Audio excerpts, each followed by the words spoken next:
I love to fly up in the sky. Through the clouds I reach so high, climbing up to touch the light. Adventure calls me day and night. The wind, it sings a melody, guiding where I long to be.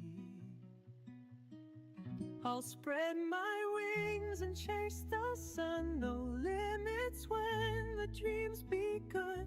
The world below fades out of sight as I soar into the light.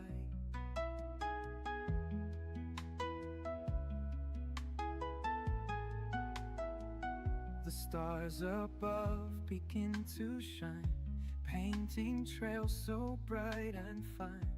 Every turn brings something new, endless skies in brilliant blue. The wind, it sings a melody, guiding where I long to be. I'll spread my wings and chase the sun. No limits when the dream's begun. The world below fades out of sight as I soar into the light.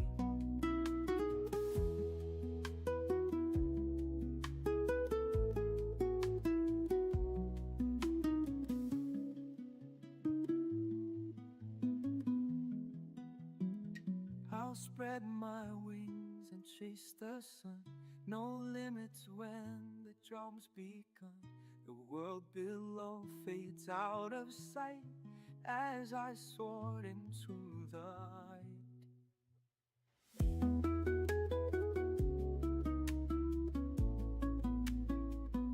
Beyond ATC connected.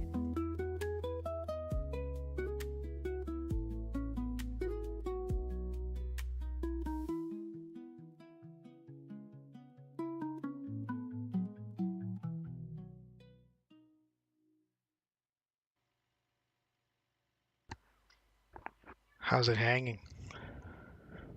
I have two engines hanging. That's a very, very dad joke. I'm a dad, you can tell. So here we are in beautiful Madeira Airport. The planes are spawning in as Beyond ATC is populating the other aircraft. Welcome to another flight. Today we are going to have probably some bad weather. We'll see. In the Azores, there's been reported some rough weather, nothing too bad. This is going to be a very regular flight. This is actually one of those flights that you've probably seen watching the live streams. Air Azores coming and going to Madeira. The Airbus A320 that we're going to fly today is the Fenix A320. Very reliable aircraft, as we all know. So let me just reset my stuff here. All right, there we go. So let's begin with oh, what was that? Oh no, so for some reason my pilot seems to be stepping on some piece of metal when I'm crossing the front of the stairs. So as you know, the Phoenix has received this very big update. Hello Andrew, welcome. It's called BFU, Big Phoenix Update. And one of the main features is the ability to interact with some of the panels.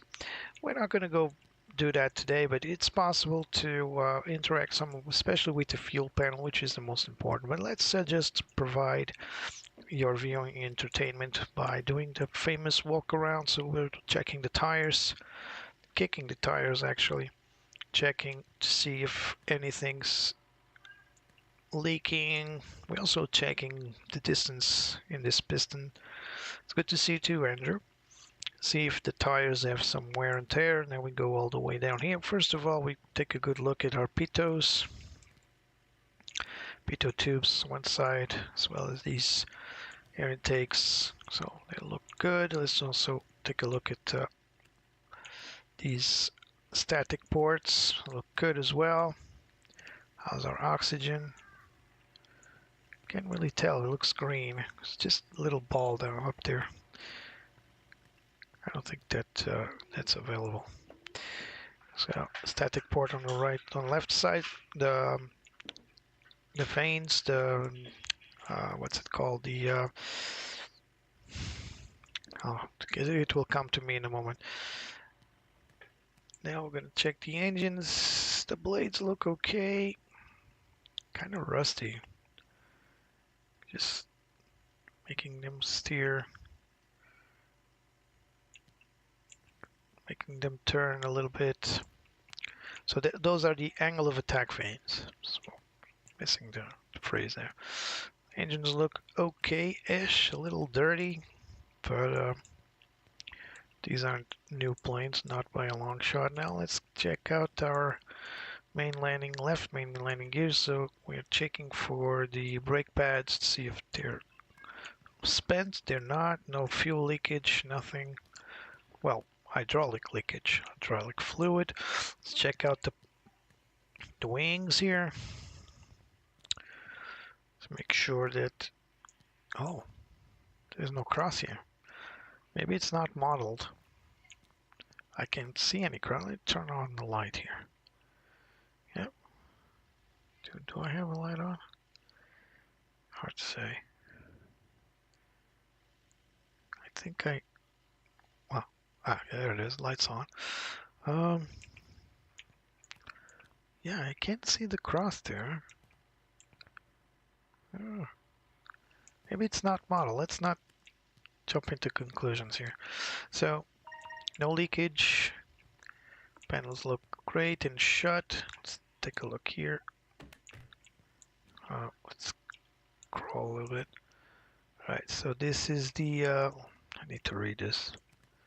Cargo door selector, right? It's not for us, but we're just confirming that the door is closed. Some of these items are for the ground crew to take a look at, not us.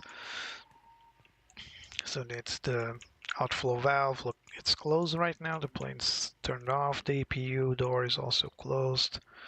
No leakage from the APU, neither from the nozzle or the exhaust. Let's carry on to the right side. So these are the cargo doors. They are shut at the moment. We can verify that they can open. Just not gonna do that right now. So this is our right main landing gear. Brakes look okay. Tires, normal wear and tear, nothing fishy. Still has the grooves going great. Hello, Jose. Welcome. Thank you for coming. So right engine, engine number 2 in the Airbus logic. Everything looks peachy. Let's take a look here. Spin those blades. They both look a little worn. I would prefer to have them shiny, but do remember these are not the same material blades, material as the Neo. So the Neo is a much more advanced blade.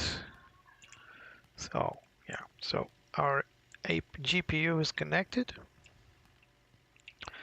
and now, if I'm not mistaken, let's see if I can do it. Yep, let's go. So, here's something you don't see every day. So this is the natural paint job for the Air Azores. Now look at this. Push here and pull, and look at that. And now the door will open. How about that? Not all planes can do this. We just need to move the door till it's locked in position. Alright, you heard the click. Now we're inside. I'm just going to close it for the fun of it. So you need to release the gust. And now you close the door just like a flight attendant. Alright, door is closed, and now you lock it into place. And this is the old world famous arming pin. So the door needs to be fully shut, otherwise it won't go down. How about that, huh? Now you know how to close and open the door. So in order to open, you disarm the emergency slide and you pull it up and open it. If you don't pull this yellow thing here and you open it, it's not going to allow that, but it's going to arm the slider is armed. If you pull this handle with this flap down, the slider will deploy after you open the door, and since we got a staircase connected to the plane, it will be a terrible mess. Now, this is the same for all doors, by the way. None of them are armed just yet because we're on the ground, so we'll just disarm them because we need to go with the cockpit flow. So open the cockpit door. Look at this, beautiful, empty plane. Something about it. Oh, Betsy's here. Hey, Betsy.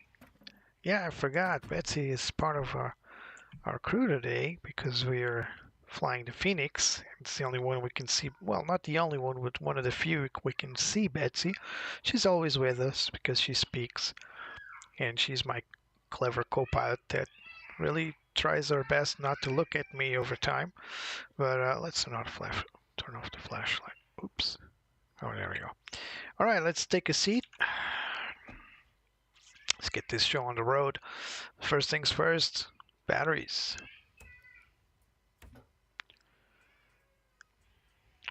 Wait a couple of seconds and the external power is connected like we said.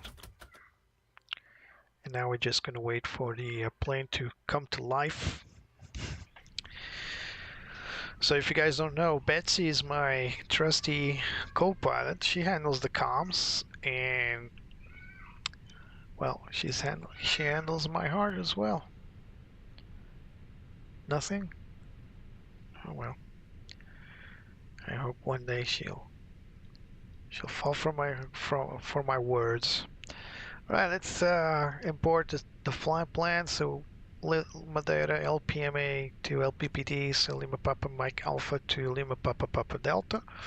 Flight time would be approximately 1 hour, give or take. It's less 1 hour in Azores, so more or less like 2 hours. All right, seems to be a bug because it's not the first time we have a smoke detection fault when turning on the plane. So we'll just carry on. That fault will eventually fade away. Let's connect everything. Start our ADIRs. So there are a few differences between the Neo and the CEO, of course. It's not just the engine. Some panels have been upgraded as well for the Neo. So we have the smoke detection warning has been cleared, which is exactly what we wanted. So let's listen into our ATIS. Initial contact, you have information, Yankee. Madeira Airport, information, Yankee 18410, wind 0558, ceiling and visibility, okay, temperature 23G.20, QNH 1018, landing and departing runway 05. Transition level 050, readback, hold short instructions, advise on initial contact, you have information, Yankee. Okay, we got Yankee. She's speaking awfully fast, but ceiling and visibility. Okay, temperature 23G.20, QNH 1018, landing and departing runway 05. Transition level 050, readback, hold short instructions. Jesus. On initial contact, you have information, Yankee. I'll explain what's going on in a moment. So don't be scared. So basically, that was funny. Basically, Beyond ATC now has a feature to generate the AI voices locally. So this is what you gain, is that the response is faster, but she's also reading a lot faster. So it's not just Betsy, you know what I mean. Alright, let's give some lighting to our aircraft.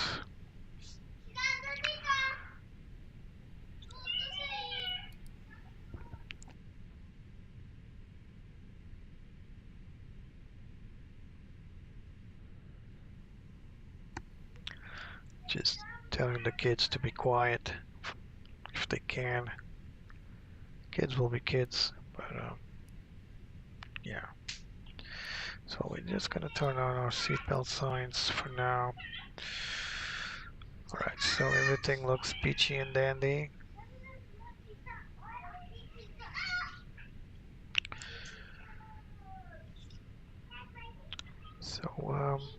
So we got Yankee. We're gonna request our famous CPDLC. Checking the okay, so the nav data is accurate. We don't have MELs here, but we can definitely take a look at our charts here for the reception. Alright, we got a cost index of 1.5, we got takeoff fuel of 73.5 and zero fuel weight at 61,000. We got a trip fuel of 7.2 kilograms. At least the block fuel we're taking. The trip will only waste or spend 4,000 kilograms to Ponta Delgada in 1 hour and 35 minutes. Actually 35 minutes more than I was thinking, but never mind. So flight initiation, let's request it.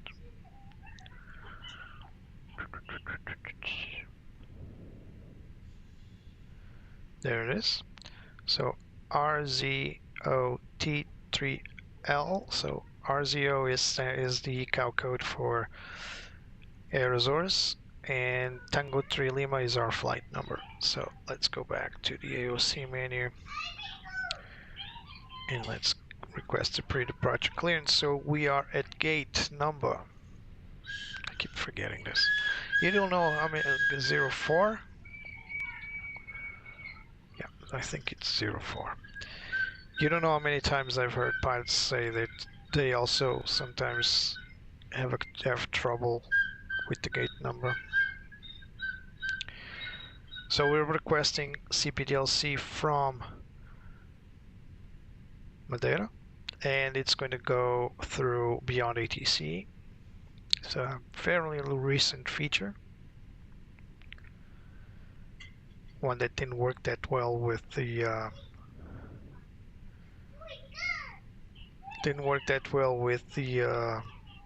Unibuild's A350, but so now we have imported our flight plans. So we are RZO Tango 3 Lima.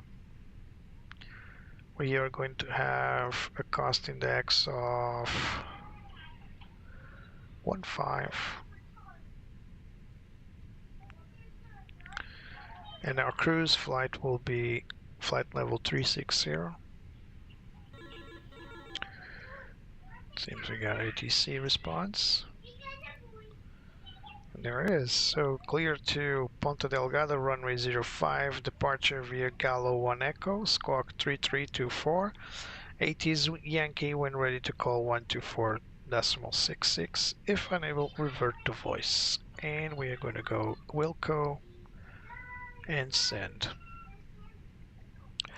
Goes to green, so we accepted that. Let's reset our transponder just now. So we are going to go for 3324. Set it on auto, TARA, good to go. So let's just open these channels. So we're going to go for PA, intercom, and cabin. So just going to wait for the confirmation. And we're going to start loading our stuff. Alright, we got our confirmation. Let's go to message number 2. ATC request status received, clearance confirmed. This is what we need, so we can close this one. Alrighty, so again we're going to go for our flight plan. Madeira departure 05 via Gallo 1 Echo. This is going to take us to the south, which is, I mean, yeah, okay. We could perfectly go north and turn left, but I guess it's irrelevant because we're not going to get a direct route anyway. So we're still going to need to make a right-hand turn. So instead of going again to the left, turn to north, we're just going to turn south and then turn to the west. It's perfectly standard. I'll show you how the departure will be in a moment. So right now we're just going to load the aircraft. So GPU and cones are in. We just have the door shut. So let's load the aircraft. Boarding only. Refuel instantly, and we should have our fuel in. Yeah, 7.2 correct. So boarding has been requested, so we'll now see probably a walk-in boarding. Too loud.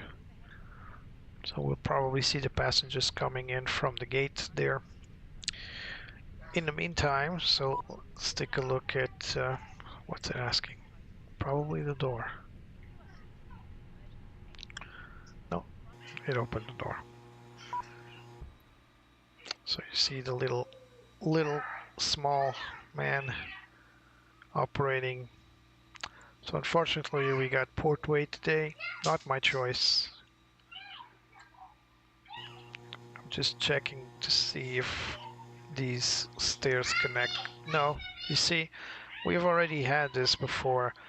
There's a problem with GSX. Apparently either the plane moves slightly or these stairs connect wrongly. It's not the first time we've seen this. Last time was the A350 was even worse. So you saw me climbing these stairs and the door was lined up. For some reason, after I join in the cockpit, these stairs will move back or the plane moves forth. I'm not entirely sure. It's currently correctly parked, 320, 319. So it's in the correct detent. But these stairs, they move. I'm not sure what's going on here. Maybe the guys at GSX can fix this soon, but until then, it always looks weird. And it's always on the departures. On the arrivals, the things seems to be okay. So it's not the first time this happened. So I was just coming out there to confirm this. It's portway. You can't really expect more, but you know. It's a joke, all right? It's a joke. All right, so we are going to I'm going to show you the flow. We are 2 minutes late. So let's take a look at the charts. From Madeira, we're going to go start, and this is going to be our departure for today. So you see, there's always a need to turn left. Oh, sorry, turn right after departure. Always, from runway 05. If we were departing from 23, there's always a need to turn left because there are mountains on either side of the runway, so either on this threshold or this other threshold. And when we do so, we can either do this and turn to the north, and it would go, well, Azores, if you don't know, is on the northwest, so somewhere in this area here. So it would be okay if we could to the north departure, but doing a south departure, you're more or less buying some time because you don't have to go all the way to Pilum or even Port Saint. You just come down to south, go around the island and go north. You have the scenic for anybody sitting on the airplane's right side, so that's a plus. And yeah, it's no big deal, and it's a fairly good departure. So no passengers yet. I wonder if we're going to have one of those GSX glitches.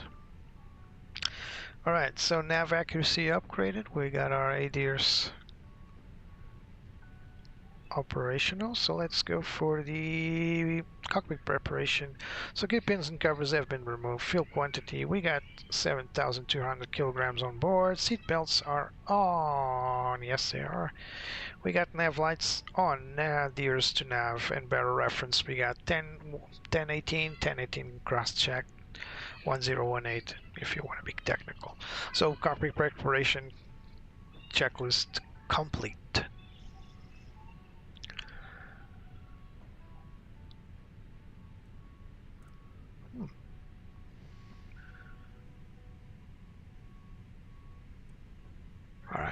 That's more like it. Thought that thing was broken.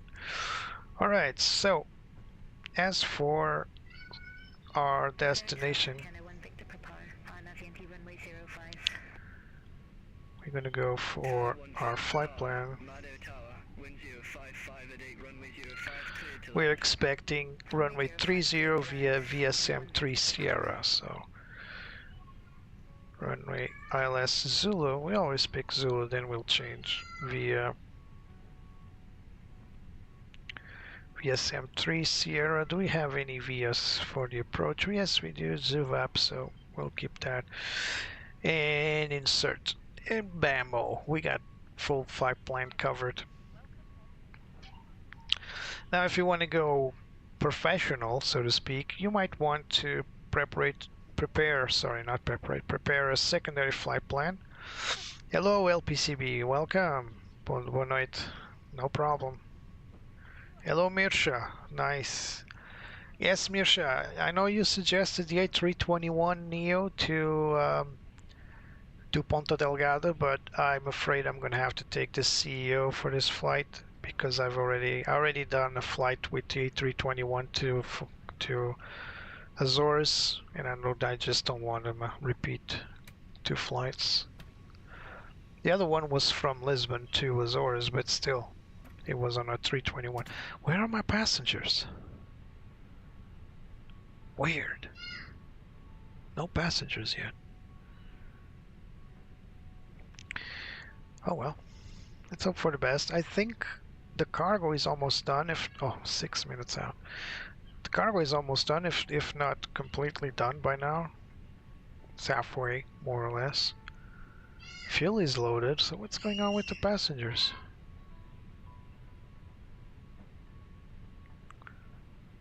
Very weird.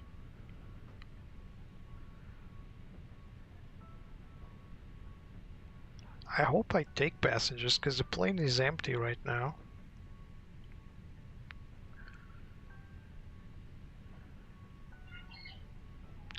Plus I need to calculate the takeoff weight.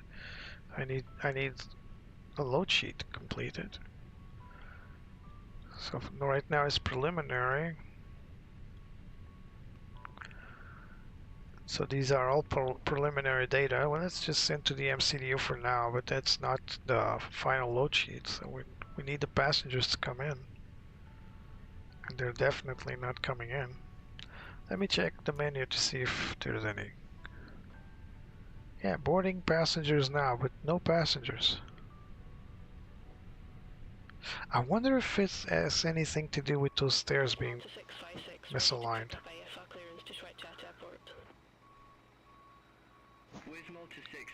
We'll just wait. Because the stairs look really disconnected.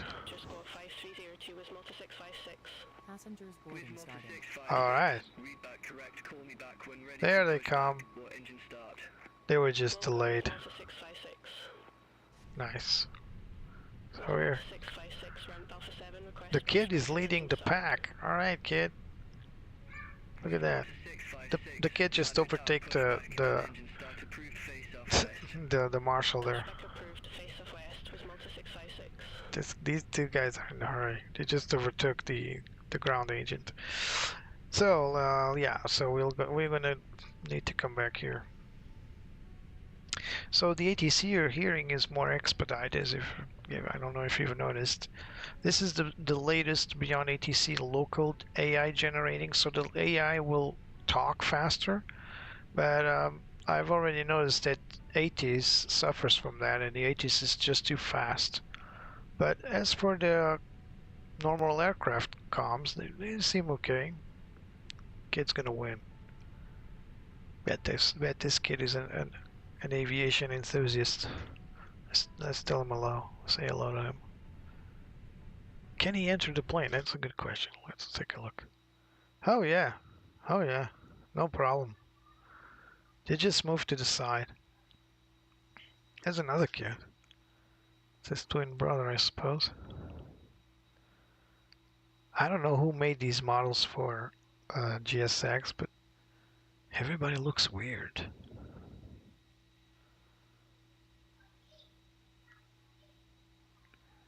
kid looks okay-ish. But all the other people, they look robotic. I think, yeah, it's better than nothing, right? So it's better than not having crowd joining in, but still could be a little better, little bit better. And as you open the door here, you see them sitting down. Oh, nice braid, man.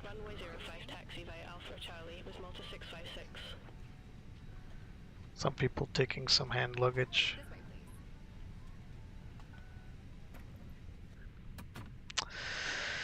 Yeah. So it's gonna take a little bit more than I'm already 10 minutes late.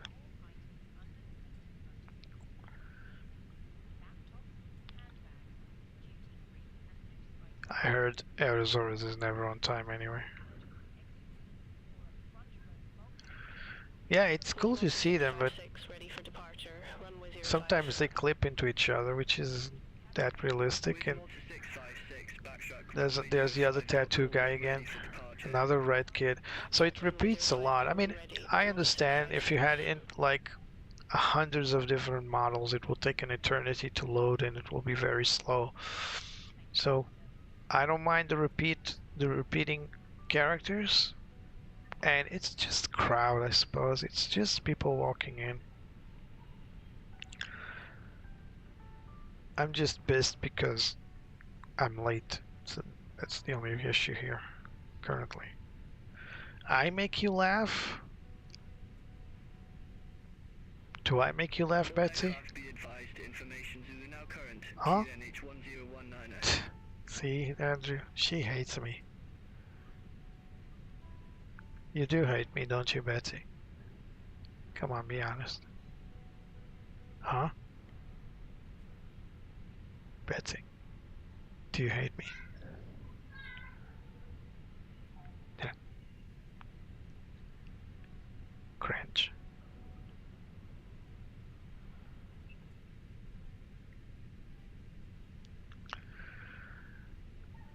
Oh, Mirsha is only in this stream to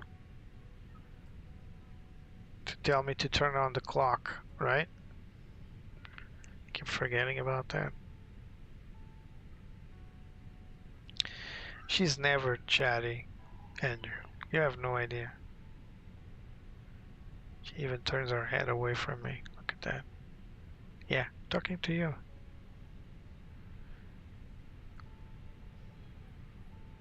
Does this bother you? Does it? I think she's bothered. 656, ready for departure, runway 05. It's hard to fly with the co-pilot that hates you guys. Right, final people coming in. Hey, hurry the hell up, will ya? Yeah, you, the green jacket. We're late. L-A-T-E. Get a move on. Hey, how you doing? It's not really my fault. You guys saw I ordered the passenger to be loaded a long time ago.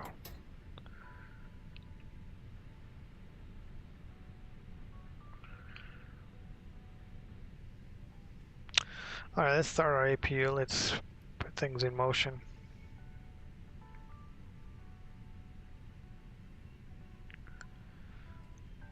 Just waiting for the flap to open. Contact Madeira departure 119.605. Contact Madeira departure 119.605 with Malta 656. There it is. Took your sweet time there.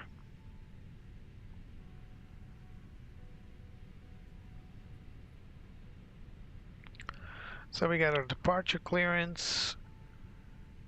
We got a squawk. Alrighty. Doors will now be closed. Gates will be removed. We're just waiting for the APU to come alive.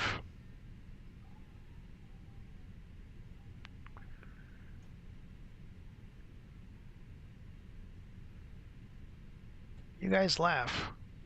Just imagine you got yourselves a co-pilot. Yeah, I'm talking about you. Got yourselves a co-pilot that just hates your guts.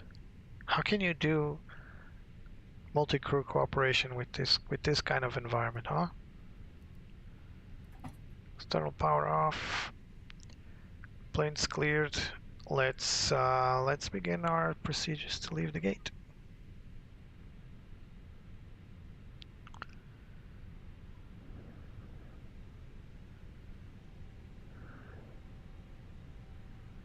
So first things, door has been closed, so we can check. Let's send our load to the MCDU. Hello, Captain. We are ready for pushback. Doors are closed. Copy, ready for pushback.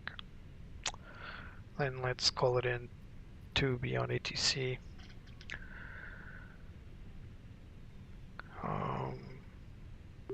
Madeira Tower, Air Azores, T Tango 3 Lima, request push and start. Departure checks completed. Bypass pin inserted.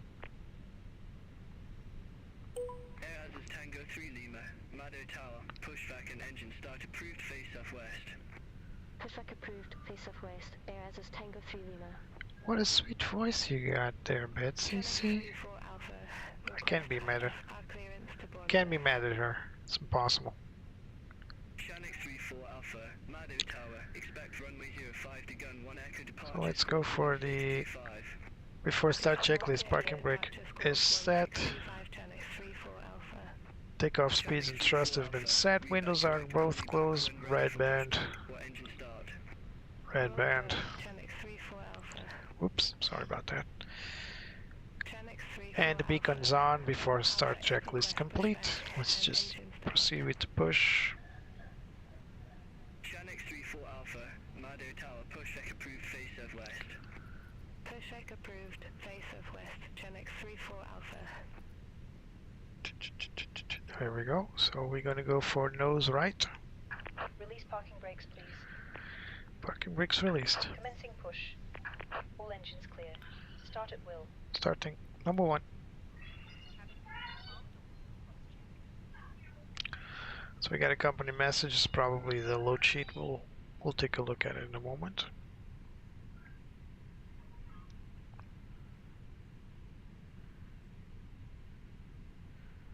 We no longer need this.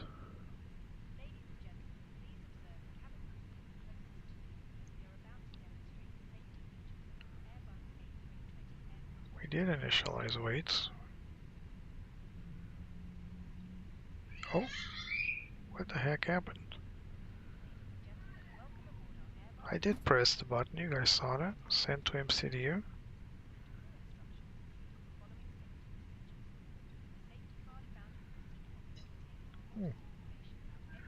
That was weird.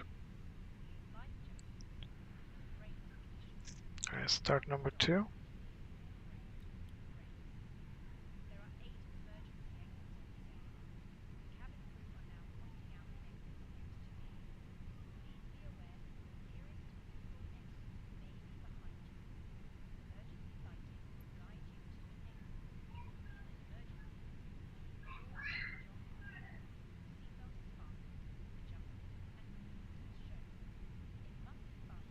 So the reason why the plane is pushed all the way here is because if you need to go back to the gate, brakes are set. This is a confirmation for a good engine start. Taxi via Alpha Charlie, Shanix 34 Alpha. So let me try something. If I press here, no, I really need to go to the menu and tell them good engine start. Cockpit to ground. We have a good engine start. You can disconnect. Unlocking gear.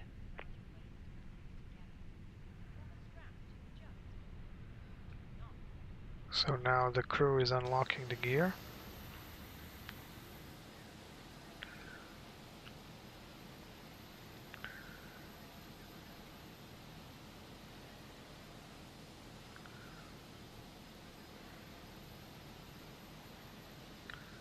There's our ground agent. She needs to go in and remove that pin there. Here she goes. So this is our beautiful natural A320. Tow truck disconnected. Bypass pin removed. Left is clear. Right is clear. Not really. There's an agent crossing the airplane's rear, but we'll take a word for it. Alright, let's go for the after start checklist. NTI is not required. ECAM status normal. Let's turn off the APU. We no longer need it. There she goes. She's got our pin. Yeah, pitch trim was going to be 0.02 to up set, and rudder trim set to neutral. After start checklist complete. Let's go for the taxi checklist. Flight controls. Full deflection left, neutral. Full deflection right, neutral. Pitch up, neutral. Pitch down, neutral. Full rudder left, neutral. And full rudder right, neutral. Alright, before we continue, let's just call these guys in the request taxi to the runway. Tango 3 Lima, request taxi. Air Azores Tango 3 Lima, runway 05, taxi via Alpha, Charlie. Runway 05, taxi via Alpha, Charlie. Air Azores Tango 3 Lima. Alright, we got ourselves taxi clearance. We'll just turn these things on and let's taxi and conduct the parking brake off. Conduct the rest of our checklist. So continue taxi checklist. Flap setting 1, radar and weather prediction system set to auto, engine mode selector set to normal, and ECAM status, we're just waiting for the cabin to confirm. Taxi checklist completed. Did they tell us to backtrack?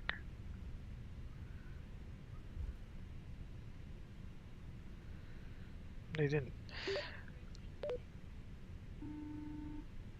Cabin's ready? It is. So while we're waiting, let's just confirm the company message here.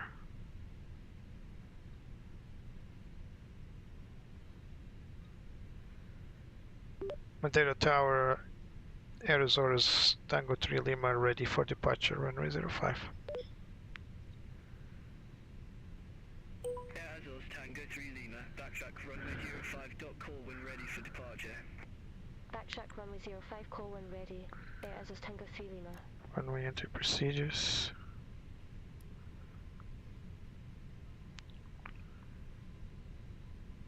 Those beautiful voice you got there, Betsy.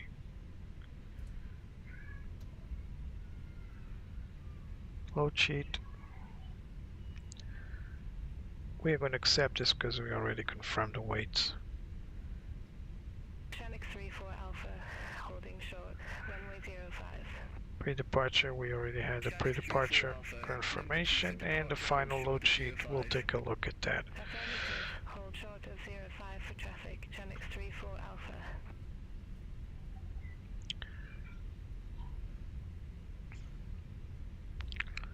So, I missed the windsock. We'll take a look at it when we turn back around. ATC will tell us the wind, but still, I always like to have a good look at it.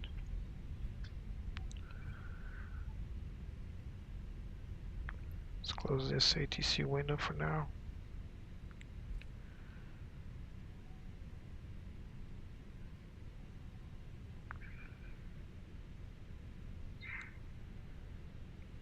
It's beautiful.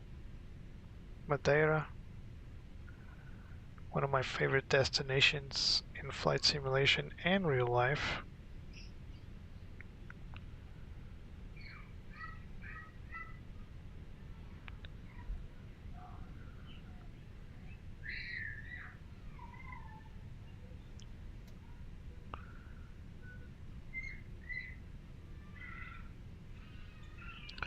Alright, here we go.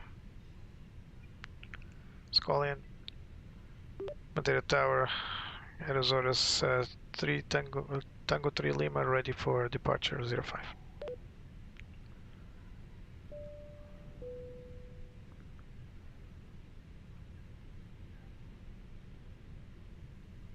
Yes.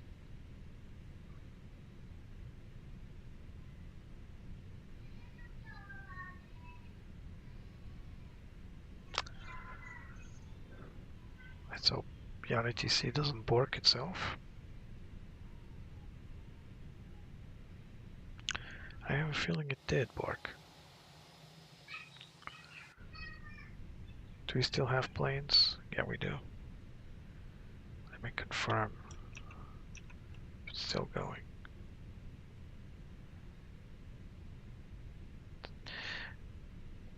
It's still on. It's just not responding.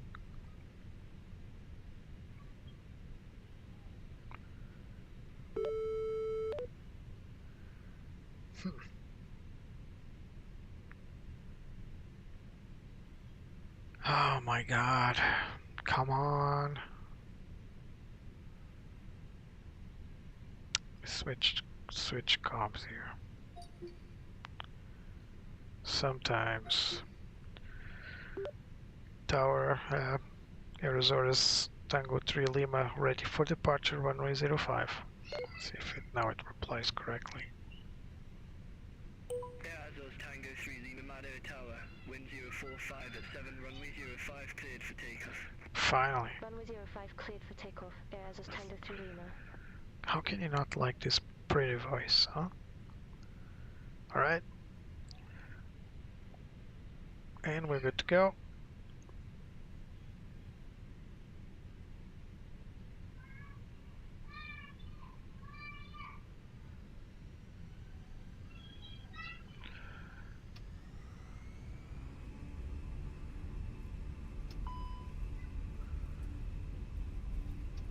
There it is. I need to calibrate these detents better. 80 knots.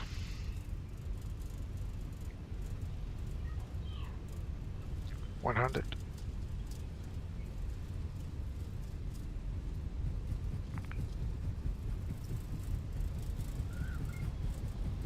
V1, rotate.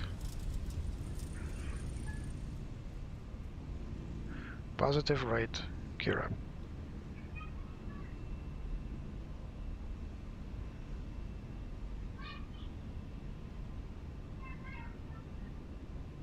Fenix 34 Alpha, backtrack runway 05, call when ready for departure. Backtrack runway 05, call when ready. Fenix 34 Alpha. Air Azores Tango 3 Lima, contact Madeira departure 119.605. Contact Madeira departure 119.605. Air Azores Tango 3 Lima. Back to Madeira climb. departure. Air Azores Tango 3 Lima. Good evening. 1,800 feet. Air Azores Tango 3 Lima, Madeira departure identified. Climb to flight level 180. 180. Flight level 180. Air Azores Tango 3 Lima.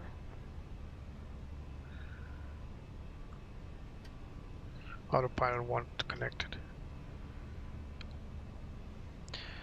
Let's clear these little devices here.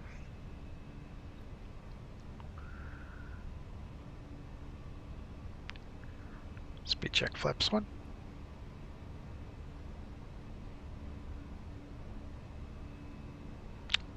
Correction, speed check flaps up.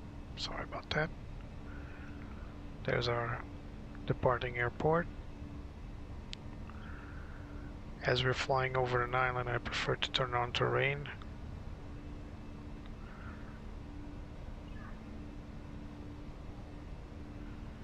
No, no takeoff without clearance. That's not professional.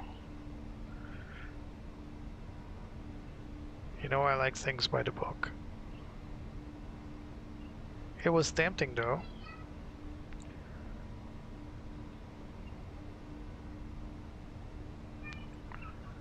First constraint, we got climb, altitude is armed.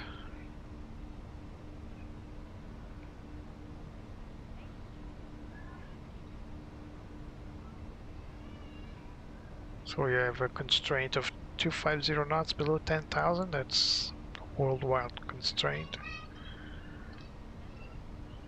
Just gonna make our right hand turn here in a moment. And we'll be above the clouds. Cloud layer is quite low, but I think we can still see Madeira Island.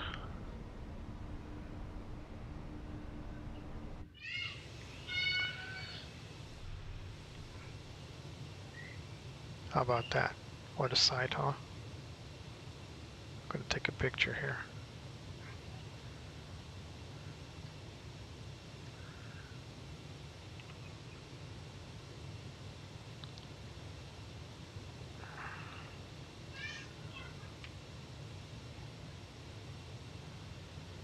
Alright, nice picture.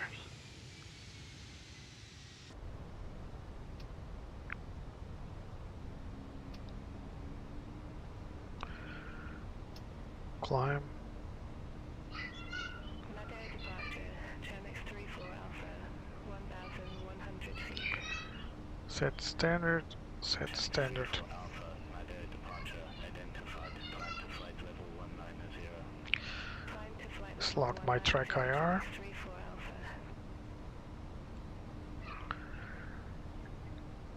You need to introduce Leah. No! No! No! Betsy is the only girl in my life. Well, my wife is the only girl. My wife and my daughter is the only girls in my life, but third is Betsy. So, no more. No more. Virtually speaking, one is enough. No, Leah, please. We're passing 10,000 feet. Landing lights off. So I'm going to show you where we'll be going next. You can see the yellow triangle, that's our plane. So we are literally making this nice round tour around Madeira Island.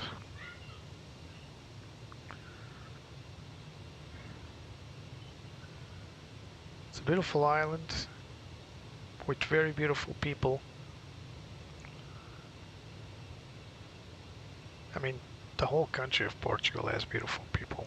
The whole world has beautiful people, but I like Madeira. I like it a lot. Weather is mild. I thought the weather would be a little worse. Let's see what waits us in Azores though, because I've read some bad weather was going on there.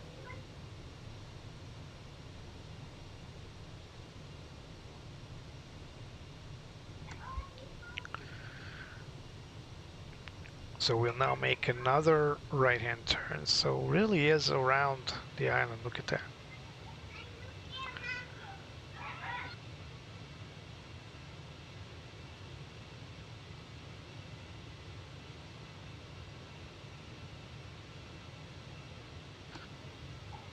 So for those asking, what is the purpose of this light right here in the Azores Airlines logo? What's the purpose of this light? Well, this is called the wing light. And if you take a look, I mean, it's hard to put it in perspective. If you take a look here, you can see that this light illuminates the almost the entirety of the wing. All right. So the idea is that you have the wing lights turned on just to check on ice formation. Now, this is not really something the pilots can see from the cockpit, but I'll explain how this might work in some conditionings. And also, it illuminates the engines, so if there's an issue, especially night flights. Just going back to Lisbon Center. Gonna get our next clearance. Lisbon Center, Air Azores Tango 3 Lima, at the flight level 155 for flight level 180.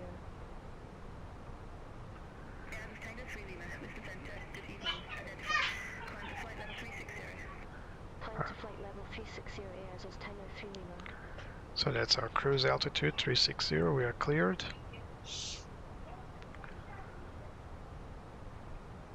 So now we just need to go to cruise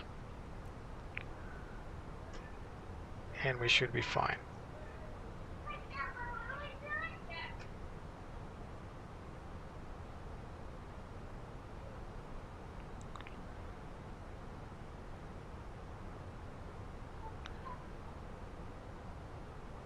I am a bit suspicious to say this, and I know pretty sure Jose likes day flights, but I love to fly at this time. I mean, sky is beautiful.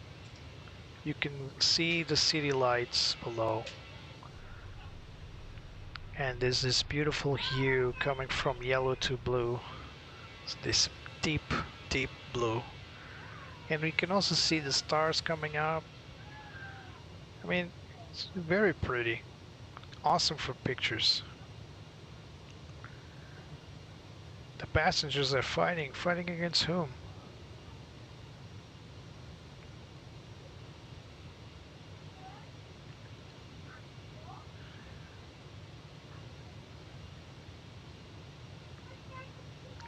So for those that don't know, this is the Fenix Airbus A320ceo. So this is the CFM engined Airbus. It's an older model, but still quite prevalent in our European skies. The CEO Airbus A320 is pretty much the most successful airplane from Airbus. But recently the A321 has been gaining track. It's currently the most ordered plane for Airbus. And of course the A321 is a stretched version of the A320, but it's also been redesigned to be more of a mid to long range aircraft. The Neo has the capability of carrying auxiliary fuel tanks, which clearly sets further range, gives it further range, and it's also a more efficient engine variant, of course, with the LEAP engines and the Pratt & Whitneys. Currently, I would say that the 321neo is taking the skies by assault, so it's coming up to become the most popular plane out there. But for now, the 320 CEO is really the most popular plane out there, in Europe at least. In the entire world, believe it or not, the A319, 20 and 21 CEO and Neo, so the entire Airbus A320 family, is now worldwide the most popular plane in the skies. It overtook the Boeing 737 family recently, and so currently Airbus is on the front line.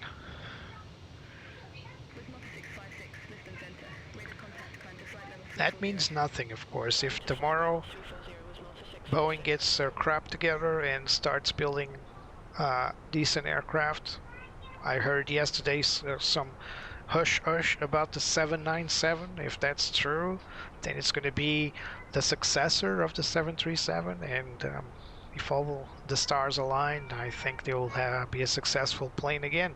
And if that's the case, then Airbus needs to come up with their A360 or whatever they want to bring up next. They will probably never replace the A320 family. They'll just upgrade it to yet another iteration, newer engines, newer cockpit design, something like that. Perhaps taking what they've learned from the A350 and building a shorter version of the 50, being it still an A320. They also capitalize a lot on the A220. So right now the Neos are still fairly recent.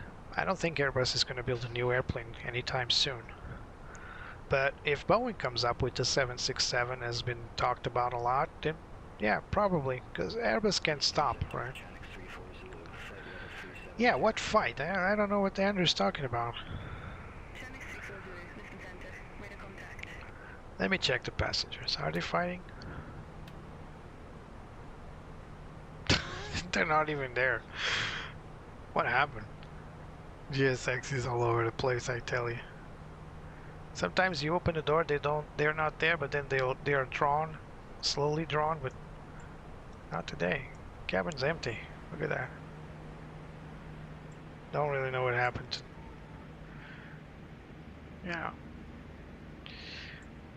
I really miss some of those planes that you could interact with the windows. You could actually sit on one of these seats and interact with the windows. But oh, by the way, why is it impossible to open this door in mid-flight? Because the cabin's pressurized. Even if you try to open this door, you will not go very far because of pressurization. There are safety lock mechanisms to lock it in place. So most of these doors will not be able to be opened in the air. I can't speak for all airplane doors because you know, there are a lot of watching film. They probably are, but they're not here right now. They probably just jumped out after we took off. It's another glitch, guys. You know the drill. Oh, can see the engines. Can hear the engines. Ah, that's awesome. The engines shift the sound as you move back because of this beacon light bleeding into the cabin. Or at least it was. Yeah, there it is. Yeah, it's bleeding into the cabin. Not looking good, guys. Not looking good, Phoenix.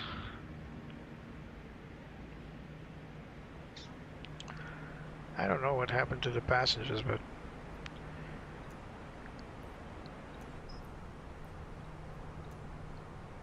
let's just close the door. It's just you and me, Betsy. Very nice romantic flight. What do you say? Oh, sorry about that. What do you say we talk about life and stuff? Nah, not gonna happen. Alright, we're coming up on the top of climb. And I'm gonna take this moment to reset stuff here so you guys can view where we are at. So we're still a bit far off. We still haven't gone through the... And for those that think, well, Azores is not that far. Look at that. It's twice the distance than Madeira. From Lisbon, I mean. It's literally in the middle of nowhere. Look at that. That orange dot, that's the Azores. It's not even close to the United States.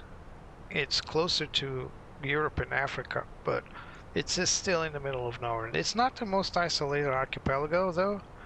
You guys have heard, of course, about many other archipelagos and islands that are very isolated, especially in the Pacific. But right here in the Atlantic Ocean, the Azores is not just isolated, it's also a convergence of storms. Well, sometimes there's weird storms going on in the Azores. When Europe is having rain, they never have actual sun, but you know, the good weather sticks around, and when they do have good weather, that means that it's raining cats and dogs in Europe. That's because there's a permanent anticyclone, so like a low pressure system over the Azores. It's actually what keeps the tornadoes that form over here around the Bermuda sector. It's what keeps the tornadoes from coming to Europe. So it's like a shield against tornadoes, if you want. So it's a good thing that we have the the Azorean low pressure system.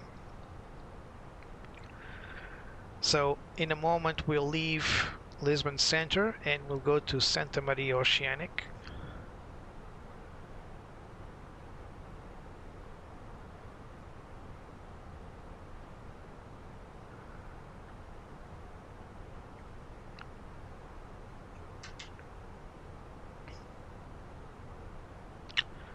So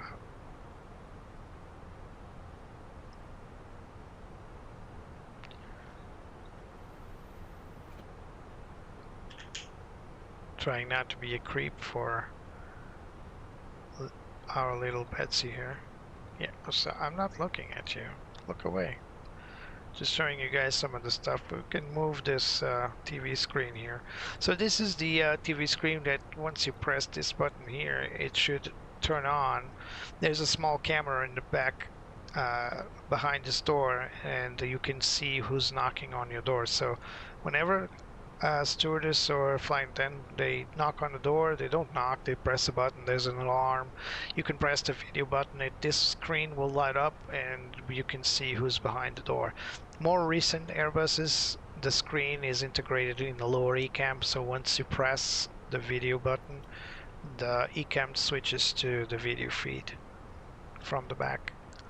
Some airlines have more than one camera actually. You can press the video button and you'll have like a wider array of cameras around the cabin. I've seen operators do that because, you know, they want to check what's going on in the cabin, especially if there's a troublesome passenger. So they want to take a look at what's going on. And of course, before this 9/11 event, none of these things existed on planes. They don't have armored doors like we do now. You can barely tell, but this door right here, it's unbreakable. Let's move this away. So this door right here is unbreakable. You can see it's not very thick, but it's made of a very special steel alloy. It's actually bulletproof. Other stuff like these security cameras and the fact that you now have the X inside the cockpit, it's just one of the many things that that changed with the September 11th events. So we're about to switch to Santa Maria Ocean. Let's bring back ATC so you guys can.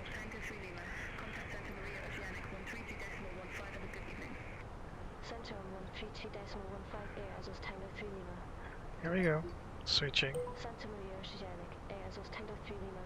Good evening. At a flight level 348 for flight level 360. Beautiful voice. Air Azores Tango 3 Lima, Santa Maria Oceanic, identified. Alright. So we'll stick around here for a moment and we'll reach top of climb in a jiffy. So while we're doing that, if you guys don't mind, I'm gonna have a very small break. Don't go anywhere, just keep on flying. I'm gonna put the plane on the outside view so you guys can have a beautiful sight, and I'll be just about 10 minutes, maybe less, and I'll just be right back.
So coming back here, thank you for this small break.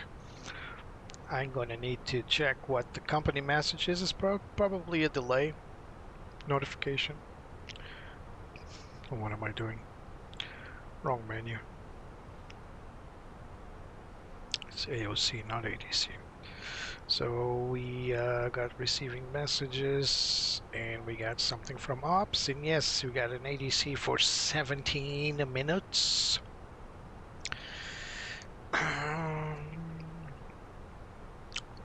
Yeah, we don't have any delay cards or company tablets, so we'll just go for 17 minutes.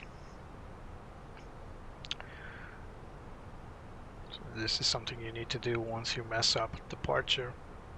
I've seen worse, but so let's go call it 145 as the code, and it's gonna be 17 minutes. Send in and send.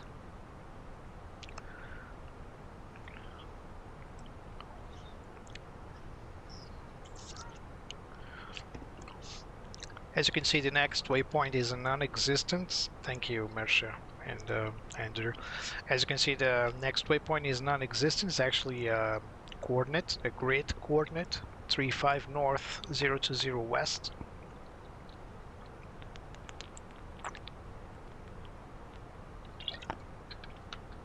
That's because you're flying oceanic, so there's nothing out here to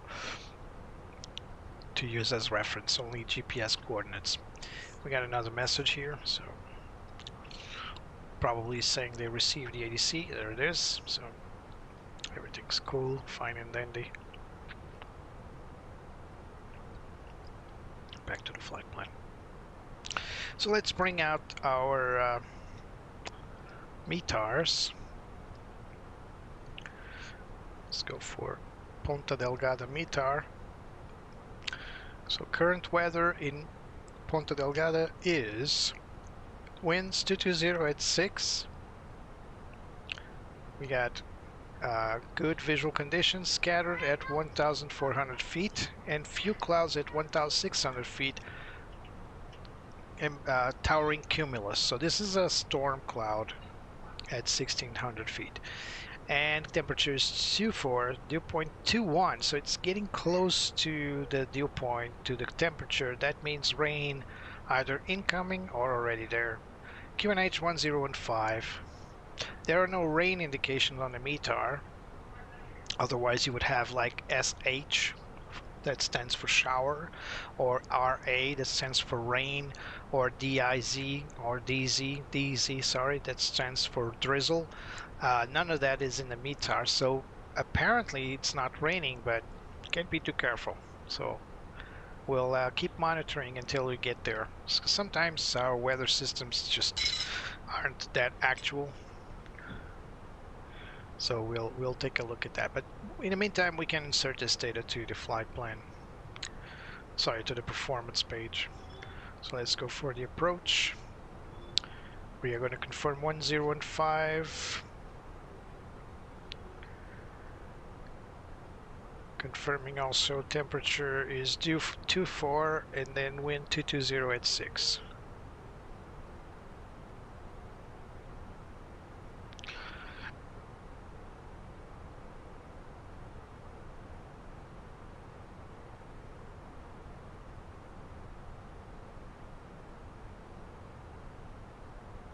All right. As for the final fixes, we'll take a look at here. Sorry, not here. On the main menu, I'm going to go through the pilot brief. We're expecting, as planned, VSM 3 Sierra, so let's take a look at that approach. Not this one. Sorry if I sometimes press the wrong buttons. I'm a bit dyslexic with the mouse, if that's ever the thing. If it is, I'm it. So ILS, but before that we need to go to SOM VSM 3 Sierra. There we go. So VSM 3 Sierra is bringing us from Santa Maria VOR all the way to SM556 and then going north towards the airfield. Notice that it's not really telling you to make a direct approach. That's it. That's because we didn't need to switch out of PTUD to ILS category A, probably. The differences are just, I can show you, minimal, so can hardly say which one is which. The differences are mainly in the ranges and altitudes, but it's fairly similar. So we're going to go all the way to Suvap and then descend at 10 nautical 0.1 miles at 3,400 feet. We're going to start our approach for the ILS to runway 30. If they give us the Zulu, if they give us any other of the other ones, we'll handle that. As for the decision height, zoom in, there it is. So we are going to go, this is the A and B, so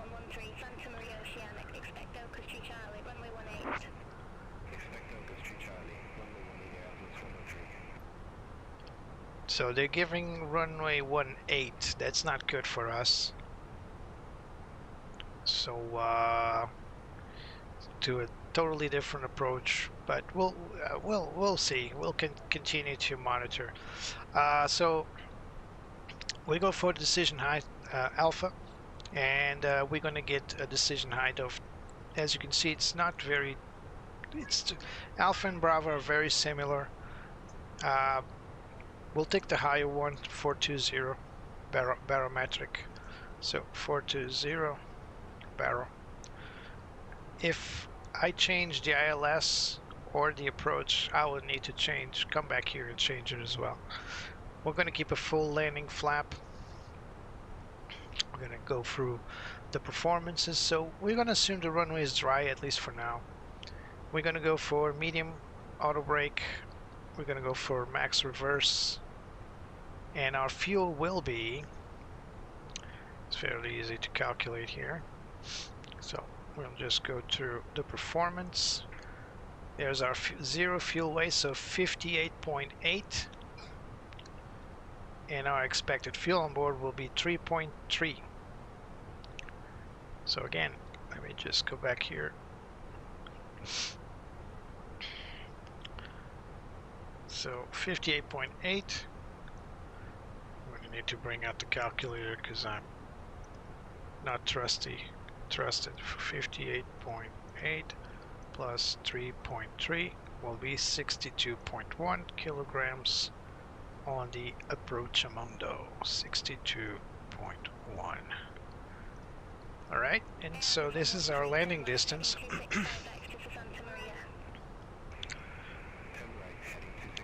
Oh, it's giving vectors. Not good. So we're going to have a 1,490 meters of stoppage with some clearance, of course. Well, the clearance will be 1,700. So the LDA, so the full length is 2,300. So we're right in. So we can reduce this to a low brake, and as you can see, it's already going beyond the LDA. So we can't use low brakes. We need medium brakes. Also, let's see what Autoline brings us. Alright, so we can do a medium brake, max reverse, flap full, auto land, and that will bring us at 1,820 meters of stoppage plus clearance of 2,093. That's a bit close to the threshold. Not very comfortable with that, so we'll do it's actually already max reverse. Can we do, no, not manual, low, it's not antenna, so let's try to do flaps 3, flaps 2, nah, still beyond, so we're gonna need to make this really work. Hopefully we won't. I mean, this runway is very exquisite because most of the times, I mean, all the times, I don't remember ever landing there and not having to backtrack. So most likely we will use the full runway extension because we need to backtrack back to the gate. So if that's the case, then it's good as is. But we'll see which runway we'll take, because if it's going to take us to the opposite runway, which is 1-2, not even 1-8, so what runway is this? Well, where are they going? Runway 1-8, probably another airport, probably not Ponta Delgada. Anyway, it's tight, but it's doable, and if for some reason you do these calculations and you see that you're not going to make it, then just go full manual brakes, full reverse, and hope for the best. No, I'm just joking. Of course you can't do that. You need to think of diverting, but this is calculated by your dispatches. You already know you're not going to be able to fly that plane to that airport even before you get in there. They're not going to give you a plane if the computer system will tell them that it's too tight. You could probably take the A319, you could probably take a lighter plane, so not as much cargo, not as much passengers, not as much fuel, and that will help you with the braking distance. But if you need to do that, then something went wrong with the planning. And let me tell you, it happens a lot more in real life than you think. Have you ever heard about those flights that you are on board and the flight attendant comes to the speaker and says, we need like 10 volunteers to exit the aircraft? Yeah, that's when things go wrong. Mostly due to altitude, temperature, mostly high temperatures, unexpected cargo, something like that. Yeah, it happens.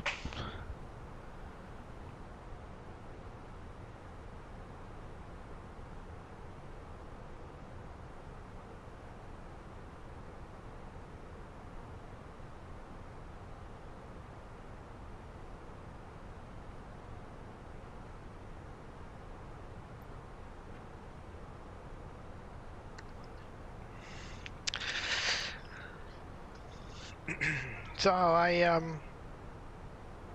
if you guys want to, I need to pull my plugs here. Well, with overbooking, it's different. With overbooking, airlines, they just want to make sure the flights are complete. So an airline actually loses money if there are empty seats on board. I mean, it will still win with the flight, but you don't want to have more than 1 or 2 flights in a row with 1 or 2 or more empty seats. So in order to avoid that, most airlines prefer to do the overbooking. Now some airlines go overbooking like 1, 2, 3, 4 passengers beyond the actual capacity because they're expecting some passengers will drop out. There will be a no-show. So it's like a prediction. It's actually a mathematical equation to understand what is the average of passengers dropping out. But overbooking has a side effect, which is if you do have the exact number of passengers that booked show up, then you'll have extra passengers that cannot go on board. So that's overbooking. You just overbooked the flight and the passengers showed up. Everyone showed up. So let's say you have 150 seats, but you sell 160 seats, believing that 10 passengers will drop out on average. You'll always have, most airlines will always have overbooking on every single flight. And sometimes the equation works. So they sell 160 and they have 10 quitters, maybe more. So that will work, and the overbooking is never felt by anyone. But if everybody shows up to that flight, everybody that bought the ticket, and then the company needs to make arrangements. But it's never because of overbooking that a plane will need to review their performance. The plane will only take maximum passengers and maximum cargo and maximum fuel. There's no way it can go beyond that. There's no like standing seats. Even the crew is accounted for, so you can have like extra crew. If you do have extra crew, you need to remove some passengers. So let's say in a flight of 150, if you want to take an extra crew to bring the plane back, you need to add those 2 extra seats. So you need to remove 2 passengers from that flight. This of course will happen during booking and not during the flight. But what I'm talking about is when there's a connection flight. Let's say I'm going to fly to Azores and then there's a connection flight to Lisbon. It can happen sometimes that in the Azores, before departing, so we're departing from Madeira to Azores, we land on the Azores, and then going back to Lisbon. Let's say Lisbon is hot, so let's say Lisbon is like 40 degrees hot. There is a performance degradation with heat, so the higher the temperature, the more degradation you'll get. And so it's possible that in the Azores they'll ask for like 10 passengers to volunteer to exit, but they don't just go away. They often give you like a bonus on the airline, like flight miles. I remember watching one flight where that happened, that they offer 5,000 miles in bonus. That's a good deal.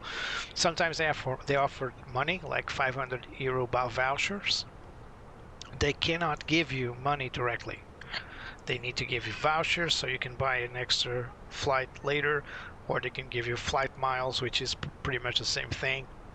They cannot give you money, not because the law wouldn't force them to do so. The law is very clear that the passenger needs to be fully refunded. So that's the word. But the airlines will always try to have you come fly with them again to compensate. So they will always give you a voucher or something like that, or flight miles. Yeah, I would take a voucher, unless I'm in a hurry. But the voucher or the miles, the miles are only good if you're a regular flyer. The voucher is good if you want to take another flight. And let's say you want a flight back, but you have like 500 euro voucher, maybe you can take first class, so it's always a plus.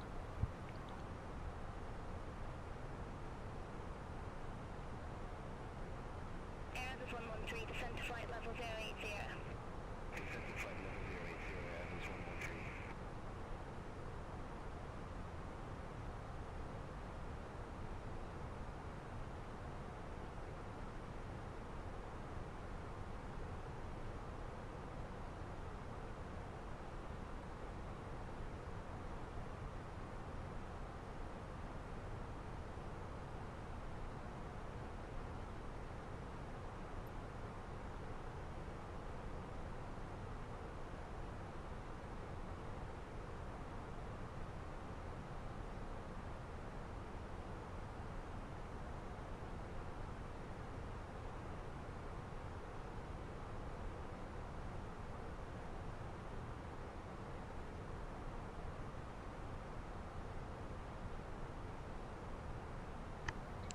Well, I try my best, Andrew.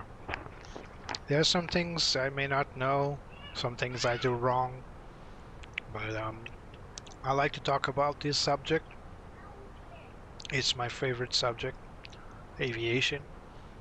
I have other favorite subjects. This is one of them, but I don't think you guys would be interested in those. But I think aviation connects people in the literal sense. So this is yet another way it connects us, I suppose.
So guys, if you guys would like to fly in style, I'm giving away not this plane, well, not this literal plane, this one's mine.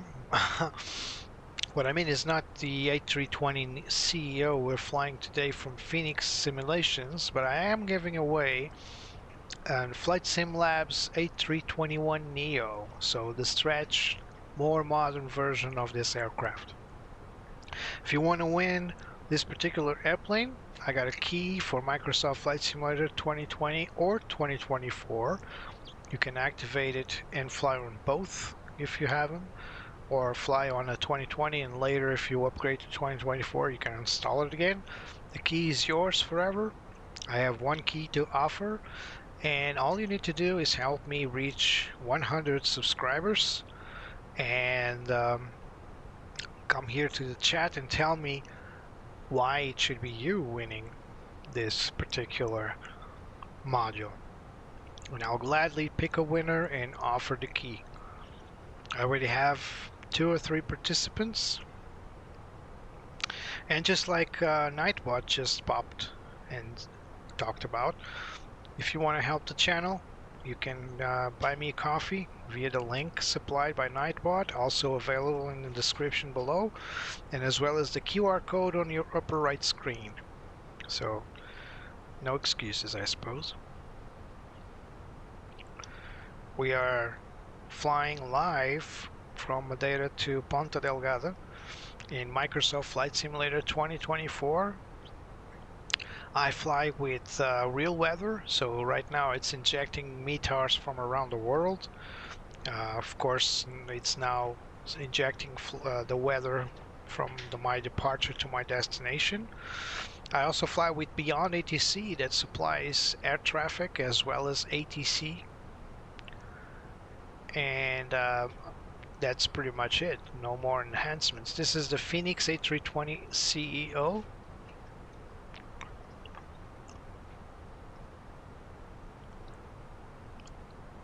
Fenix sells this aircraft, that A320 CEO with the CFM engines, but they also sell the A319 and A321 package, also CEOs, and they're planning to build a Airbus A320 and an Airbus A321Neo. This is a future project for them. I suspect we will not see these 2 particular airplanes anytime soon, probably only next year or early next year or later this year. But yeah, no rush. In other news, there's also another aircraft I'll be reviewing very soon. Oh, thank you, Mirsha. Thank you so much. Remember guys, your help is much appreciated. You can either press like, subscribe, but also share this link with your friends if you think it's interesting. And of course, if you can, please donate. Remember, I'm a small channel, so... Oh, that's a good number, Mirsha. Thank you.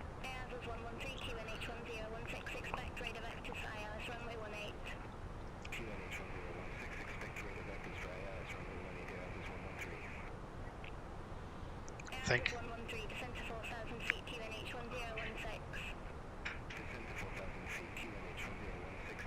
Thank you so much for your support, Misha. Yeah, I need to hit 100 subscribers in order to achieve this goal. No one told me to get this goal. This is a personal goal for me. I cannot be monetized by YouTube. YouTube does not. 400,000. That's amazing, Mirsha. I wish I had. I do have one video that achieves something crazy like, I don't know, 100,000, but it's not even related to aviation. It's a completely different subject. It doesn't even matter, so I removed it from the channel because It won't bring me anything. It won't bring me any enthusiasts to follow my flights, I suppose. But I do have a very... I mean, it's one of those unicorns. You post something, it stays there for a long, long time. No one cares. And all of a sudden, someone discovers it, sends it to someone else, and then it becomes viral out of nowhere. Yeah, aviation. So, Bucharest, alright. It's one of the destinations I need to vary sometimes. Currently I'm going to Ponta Delgada. It's not that frequent destination for me, but I did fly it already in these streams. So I need to get out of here and go to different places. And when I mean different places, I mean like the previous flights we had to Corfu, to Kos, to Ibiza. Those are offshoot destinations because they're rare, not because they're more challenging. Some of them are not, but you know, I think people like to see stuff they've never seen before. If you keep flying to Lisbon, for example, everybody's seen flights to Lisbon. I know of about 4 or 5 different streamers, and they all do the same flights. I don't really care to watch them because I've seen the approach to Heathrow every single time. Unless, or when I say Heathrow, I say any other airport, Barcelona, Paris. But I guess if it's the weather is bad and there's a challenge into it, then yeah, it's fun. And I hope the guy can make it. But if not, it's always the same thing. Porto, Faro. I already flew to Mallorca recently, but I can fly back. Bucharest even. I enjoyed very much your suggestion to go to Turkey. Tenerife is also a good option. I don't think I've ever flew to Tenerife. I need to review the flights I've done before. So for example, today I was very divided to go back to Ponta Delgada or go to Horta, which is another airport in the Azores I also have. So I honored since I was already changing the plane from the 321 to the 320 CEO, I didn't want to change it further by changing the destination we had agreed earlier.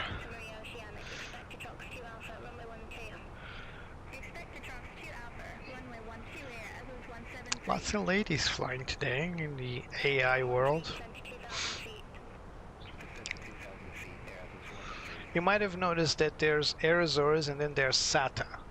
So for some of you this might seem like a contradiction. How can Air Azores how can the ATC be calling to Air Azores and a SATA? Back in the day, Air Azores was SATA. It was only one company.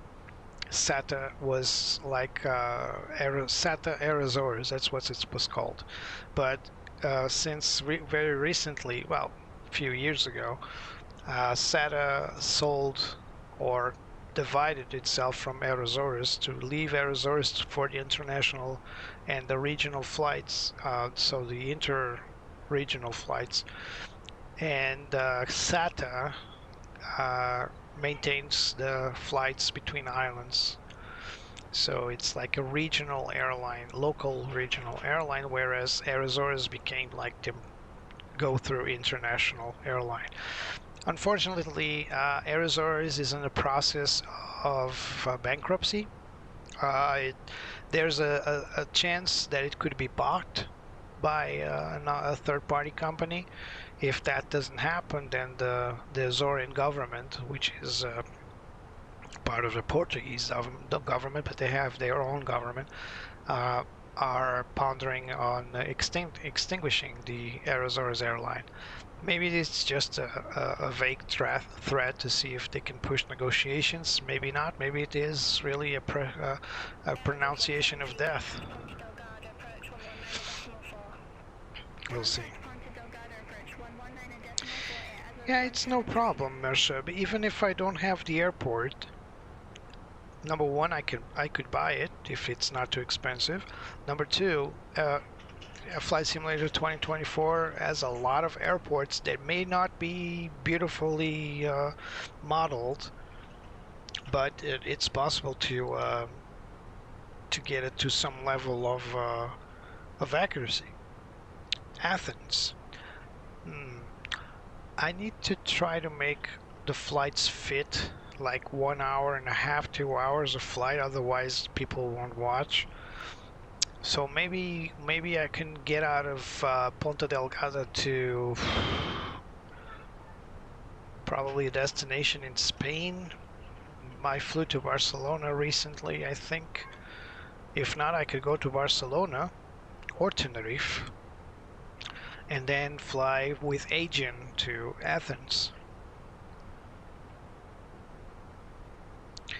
Valencia. I need to see if there's an airport for Valencia. I do think I have Barcelona.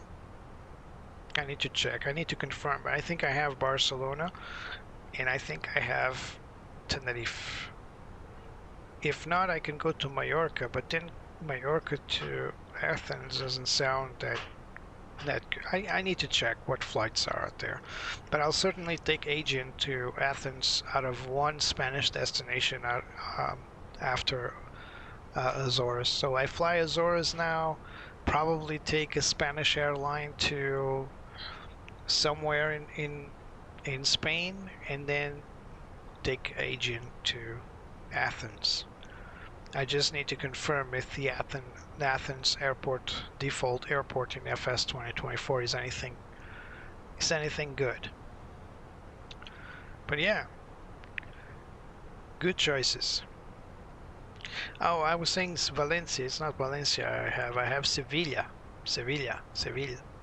So Seville is southwest from Barcelona. It's halfway, I would say, between Portugal and Barcelona, to the south, southwest, southeast.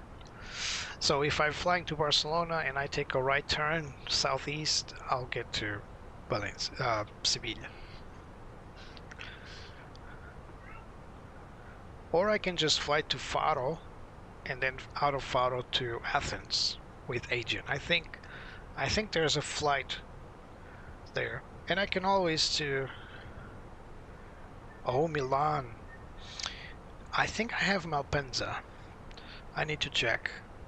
But Azores to Seville, then Seville to Milan, and then Milan, Athens. Yeah, I think it's doable. I think we can do that. I can take Azores to Seville, probably in Vueling. Maybe an A319. I need to check the distances. I think it's doable. Azores to Seville is actually the longest leg, to be honest. So I think I'll take the A321, but I need to see which airline would fly that. Seville to Milan. Now that we can take like an ITA A320 or an A319. And then to Milan to Athens, that's another shorter flight, so probably an Aegean flight out of Milan. So we can take like EasyJet from Seville to Milan, and then, or ITA. So Azores to Seville, probably in Iberia flights, then Seville to Milan. Let's take an ITA Airways, and Milan to Athens, Aegean.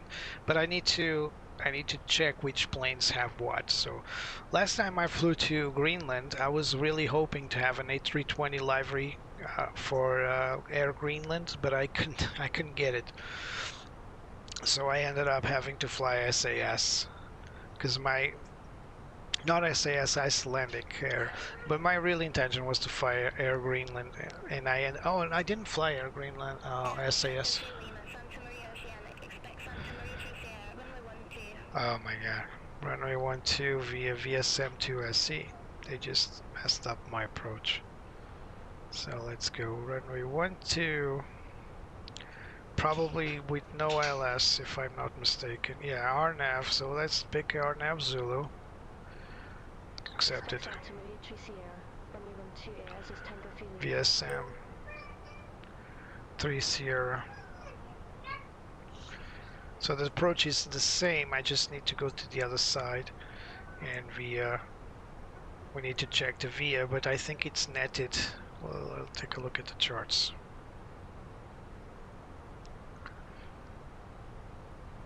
So these are all borked. So we need to go to arrival, VSM. Where is VSM? There it is. It's not 3. Oh, V3 Sierra is this one. So let's start this one. So the same approach, nothing changes, but now for the arrival approach chart will be RNAV Zulu to runway 19er.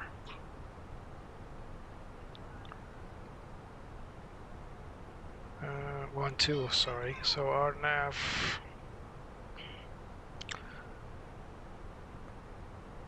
One, two. Ooh la la. So this will bring us to netted. Yes. So let's select netted. And go back to the flight plan temporary insert. So now we need to go back to the performance and confirm the RNAV barrel for the clearance is 880. So let's insert barrel 880. Kinda high. Are we sure about this? Yep, it's right there. LNAV is 880 for this. Stand by, lady. 880, yeah. It's quite high, but it is what it is. So let's see where we at. Still a bit far away. We're still at 40 miles. Let's call our passengers back to our seats.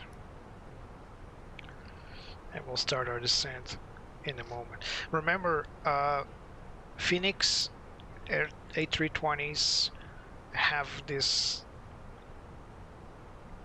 tendency to make steep descents and then turn into shallow approaches. So it's a VNAV issue. I've actually reported that to the team verbally. I don't work for them, but I told them that yeah, the VNAV or the managed descent is not looking good on the Fenix currently. I think they're aware of that. I think they are trying to fix it, but it's been like this for a long time, and the BFU was supposed to correct that.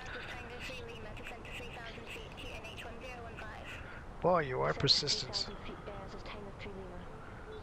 I wanted to wait a little longer. Alright. Manage descent. We still didn't reach our top of descent. That's why I wanted to do it a little longer, but it's fine.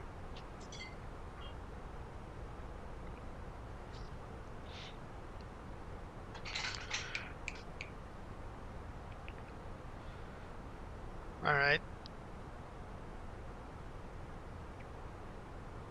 So we got our flight plan set up. So Azores to Seville, Seville to Milan, and Milan to Athens. So yeah. Can't really take a heavy, can I? I can take a heavy to Seville. I can take the Iberia 350 to Seville. I still don't have the 330 Neo yet. No company has made one for MFS 2024, unfortunately. I would definitely take the 330 to Spain.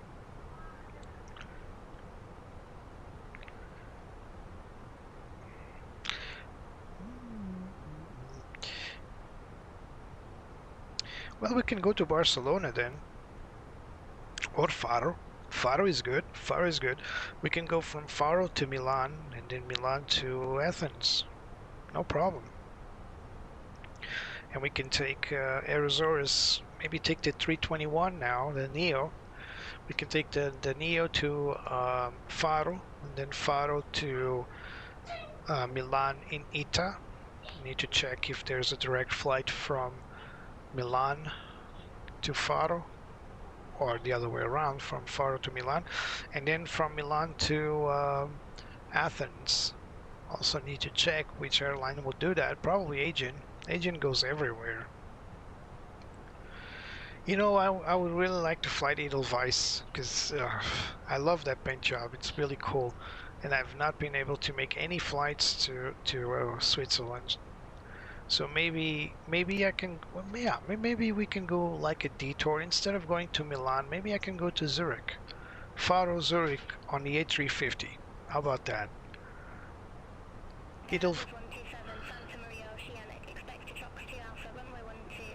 Going through Zurich in the A350 from Edelweiss.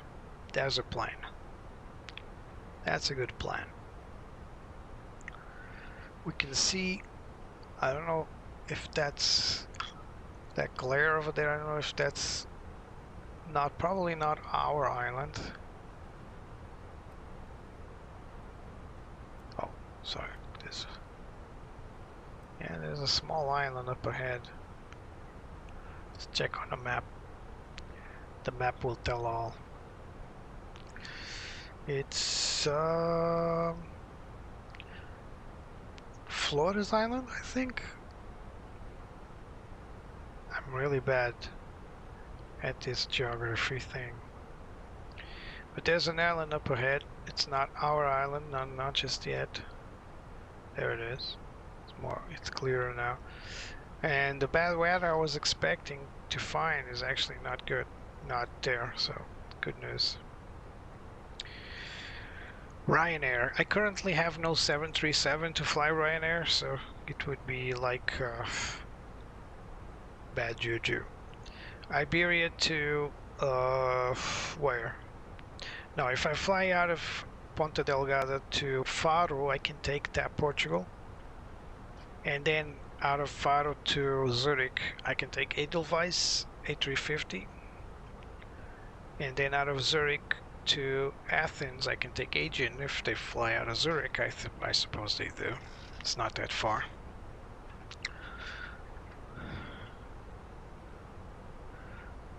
Correct me if I'm wrong, but Switzerland borders Italy, right? So maybe I can take a small plane.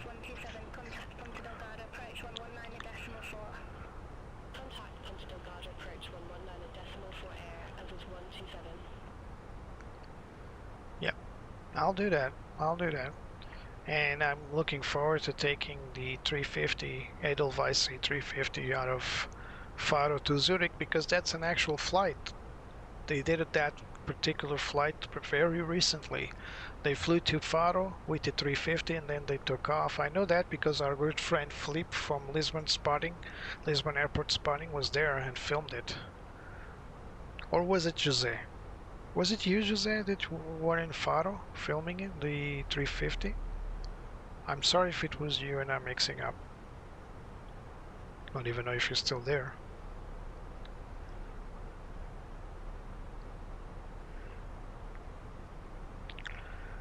So we are very close to our destination now.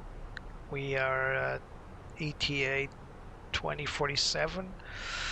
We are 10 minutes away according to our flight log. So we are 17 minutes late from departure, so we didn't manage to recover any flight time, mainly due to strong nose winds.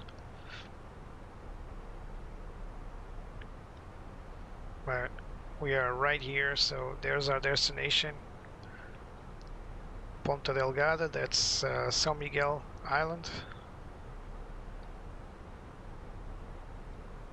So this is our approach. We'll be entering this little VOR right here, all the way this destination, and then we'll continue on northwest and turn right to the approach. Yes, I thought it as much. Thank you, Misha. Sorry, Jose, it was you. So Jose, our good guy here, Jose from Airport Wings, you probably know the channel. He was the one that filmed the A350 in Faro Airport. So this will be a real flight, even though it was like a one-shot flight. It's not a regular flight. The A350 was doing like an European tour, like a charm tour, showing the airplane around, but also training crew. At least that's what the official word was. So guys, again, we're about to land in about 10 to 15 minutes. We can already see San Miguel Island in the distance. We are already entering our approach plate here. As you can see, this is the RNAV approach to San Miguel, and this will bring us all the way here to PTUD. This is the final steer point out of Santa Maria VOR. Yeah, this is Santa Maria Island. So this is San Miguel, Santa Maria, and there are a few more islands to the left. So guys, now I'm gonna start to concentrate. First things first, I'm gonna update the nav data, the weather data.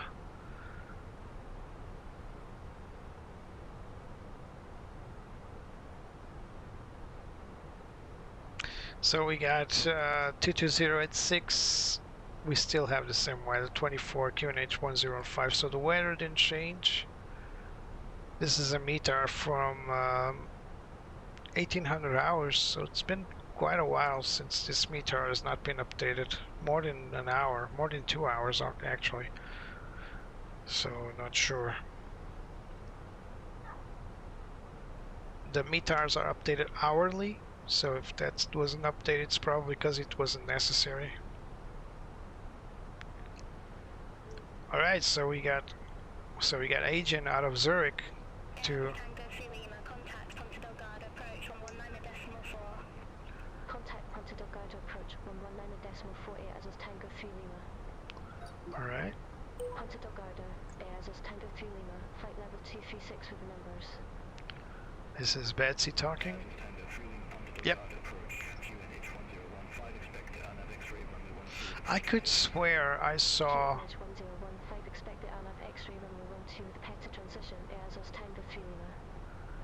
I could swear I saw a promotional video. 1015. I can swear I saw a promotional video for Flight Simulator 2024. I could see the co-pilot moving his mouth when it would speak with ATC. So maybe that's possible, but this is, remember, Beyond ATC is not using FSLTL. Yeah, I thought as much. Yeah, it's the same. But yours is more recent, Mersha. Yours is from 2030 Zulu, so it's more recent. But the information is the same. 160 at 2. It's milder winds, scattered 1/4, few 16 thunder, towering cumulus. 23 degrees, 1015. I can update the data with that. Probably just the minor stuff. Here we got 1015 is the same, so the wind is milder, so it's only 2 knots now. I'm going to stick to 2 knots and we'll see what this will take us.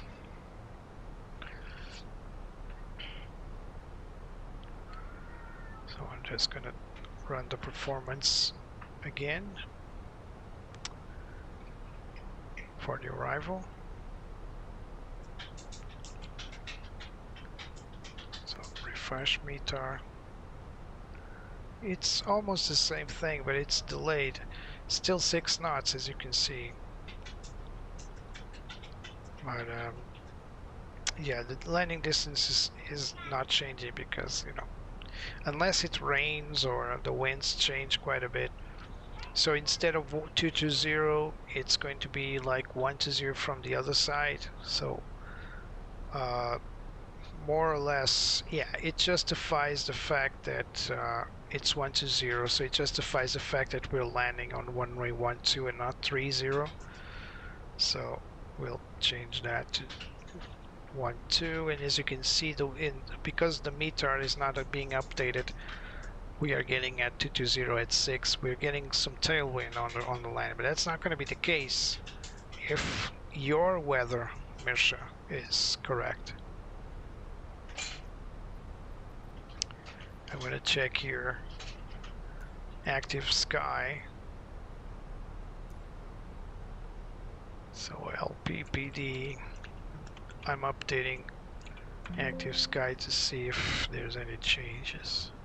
Yep. So that METAR is not correct on the plane, but the weather is correct on the weather injector. So it's a problem with the METAR update on.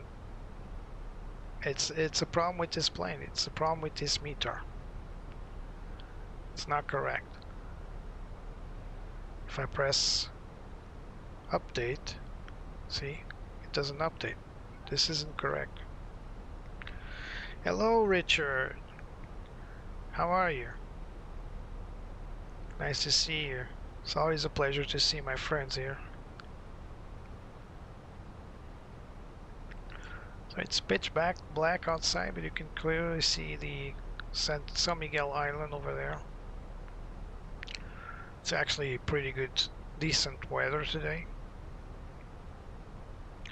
So guys, if you are interested in helping the channel, Nightbot just posted the Buy Me a Coffee link.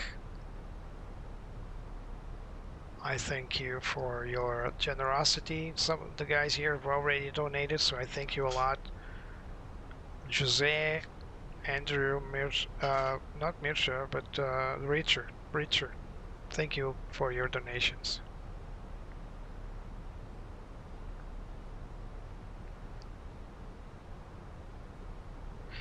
Yep, it's going to be an RNAV approach. Unfortunately, this particular airplane is not really fond of nice leveled approaches. It tends to be either too steep or too shallow.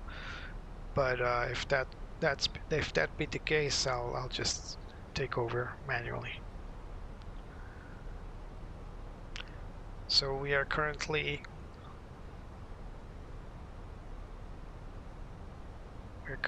on the RNAV X-ray. Oh, stand by. This is new. So it's not RNAV Zulu, it's RNAV X-ray via the same approaches. P2 transition.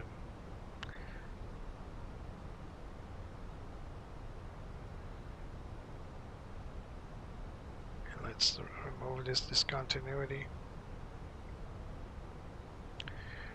and insert. Oh, we need to go heading track first.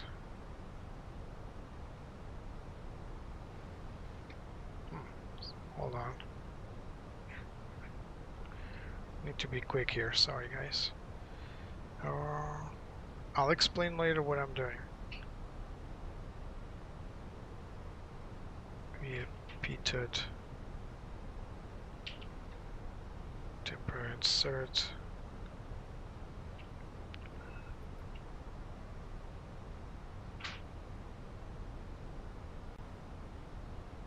Tango 3 Lima, clear direct Pettit, cross Pettit over above 3,000 feet, cleared on FX3 runway 12.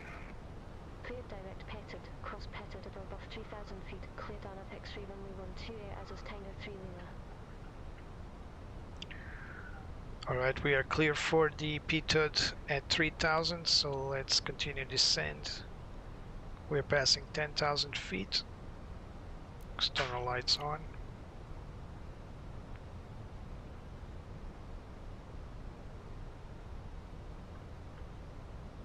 We got a speed error at PTUD expected because we changed it way too close.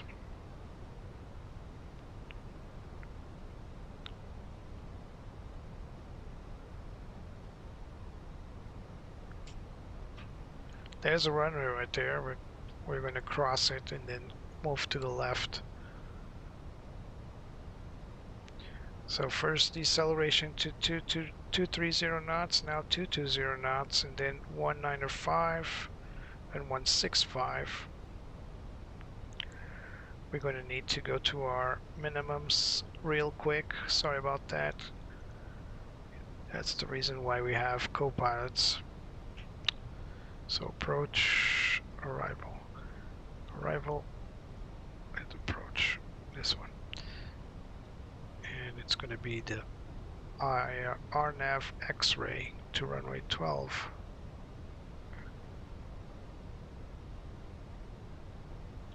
This one.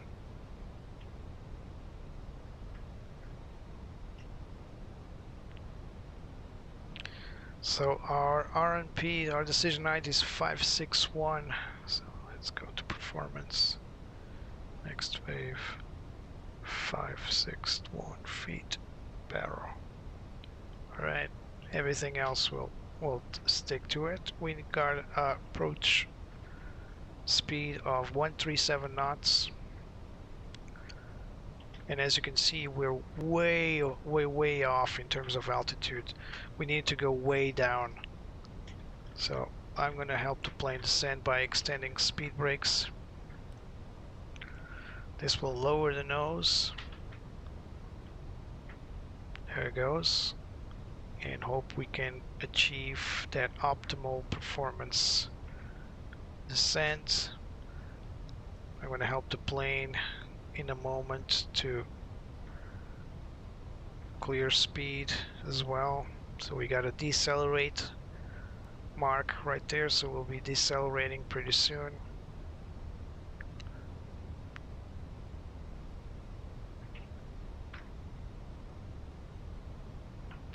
Honestly, I don't like this approach. It looks too steep, too close.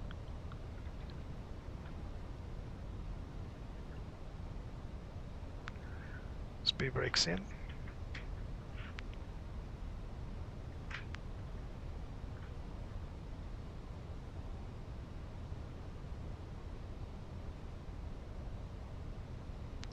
Speed check flaps 1.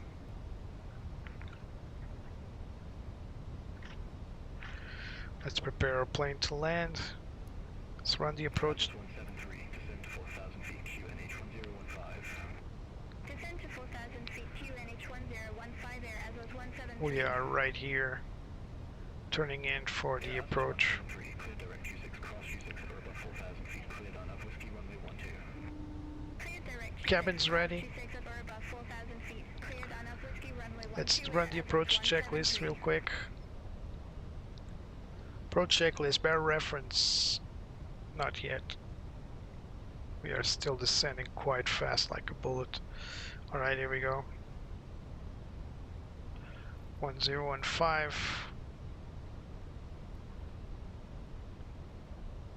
1015 and cross-checked. Seat belts are on. Minimum is set to 561 feet. Auto brakes set to medium. Good call. Almost forgot that. Going to tower. Engine mode selector will be set as normal as nothing further required. Approach checklist complete. We'll run the landing checklist in a moment. Ponta Delgada Tower, wind 170 to runway 12 clear to land. Runway 12 cleared to land. Oh my god, see how high we are? This is the problem with this plane. Autopilot off.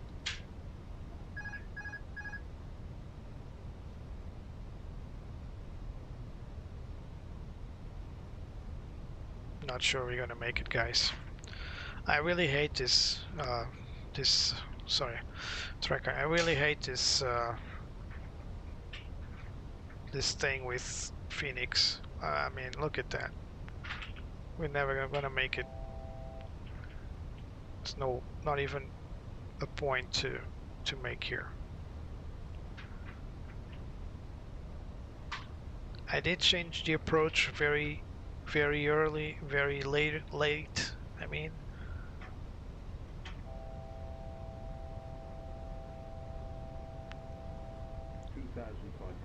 yeah, I don't think. I mean, look at my speed. I'm going around.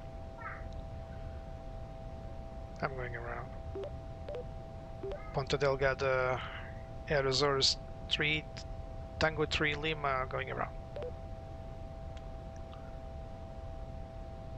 Air Azores Tango 3 Lima. Go around 5 runway centerline. Maintain 2,200 feet. Going round fly runway centerline, maintain 2,200 feet, Air Azores Tango 3 Lima. Air Azores Tango 3 Lima. Contact Ponta Delgada approach 11.9.4.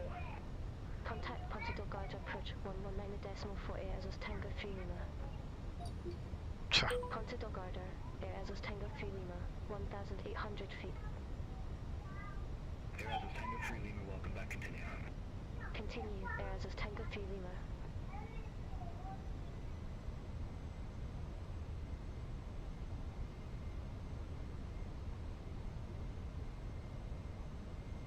So I'm not going to follow the... I'm sorry. I'm not going to follow the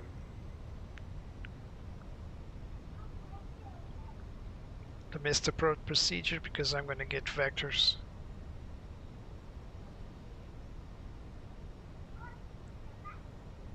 Just too high. I was talking about that with you guys on the descent. I told you Fenix aircraft had a huge issue with VNAV approaches. I did change the RNAV procedure quite late, so I'll give them that, but at the same time it's frustrating because this happens quite a lot.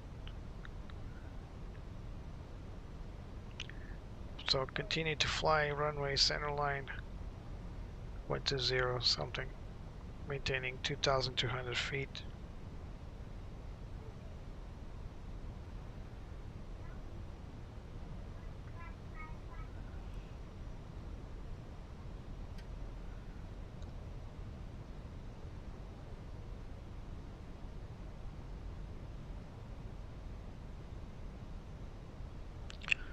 Now I'm going to need to wait for the vectors. Turn left, heading 040. Left? Turn left, heading 040, Air Azores Tango 3 Lima. I can turn left.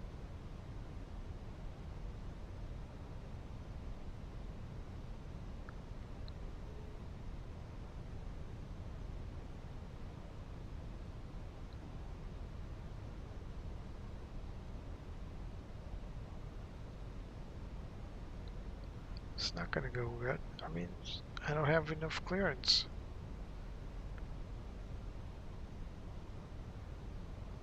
Or do I?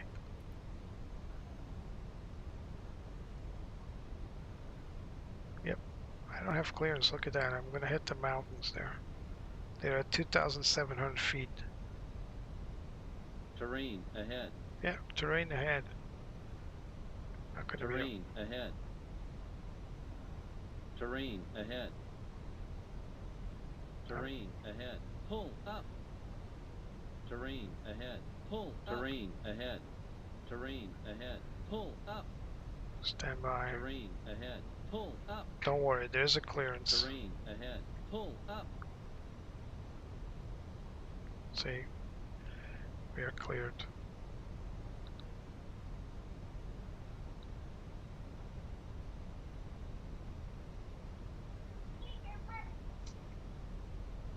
I don't know why it's taking me north. This is why I don't like to follow vectors. With beyond ATC, tends to be a little crazy. If I was to maintain 040, Tango 3 Lima, turn left, heading 295. Expect further clearance at about 22 miles. Turn left, heading 295, Air Azores Tango 3 Lima. it told me to maintain 2,200 feet. Then turning left, it has no idea that I was going to hit the mountain. And there's another look at this. So this mountain right here, this terrain ahead is 2,700 feet again above me, so it's 300 feet above me. So I'm going to need to make a right-hand turn to avoid terrain once more, because ATC is telling me to make impossible turns, unless it wanted me to climb then that would not be a problem. But still, it's preferable to have sent me to the right to make my turns over the ocean than making my turns over the island. Just imagine if there was a failure now. There are absolutely no procedures on the approaches to San Miguel Island that go over the island. Everything is around the island to avoid accidents. Even though it's not that tall, that mountain over there is at 2,500 feet. It's still a threat.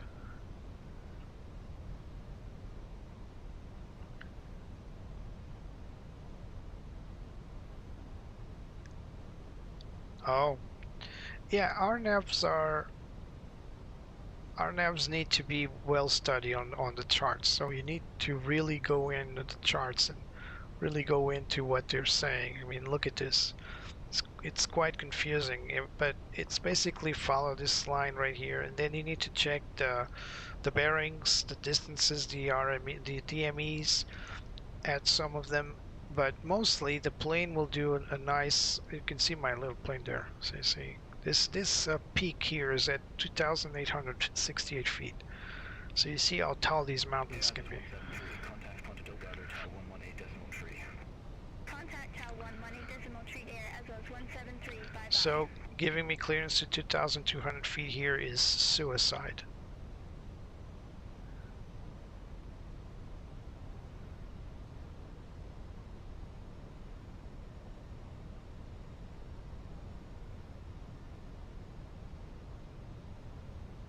Air Azores Tango 3 Lima, turn left, heading 220. I will not turn left, Heading 220. 220 Air Sorry, Azores Tango I'll 3 hit the Lima. mountain if I do that. Ponta Delgada, Sartor 1400, 1,800 feet. Sartor 1400, Ponta Delgada departure. Good evening. Identified. Climb to flight level 100. Climb to flight level 100, Sartor 1400.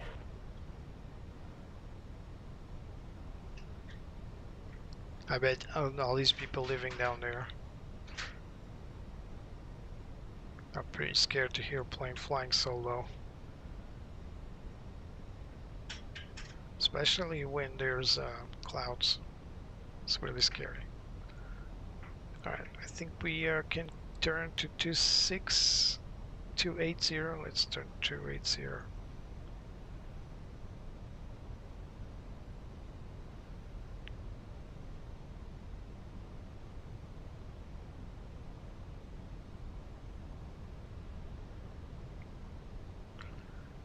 Now I'm doing this with visibility. Now imagine doing this with zero visibility with low clouds.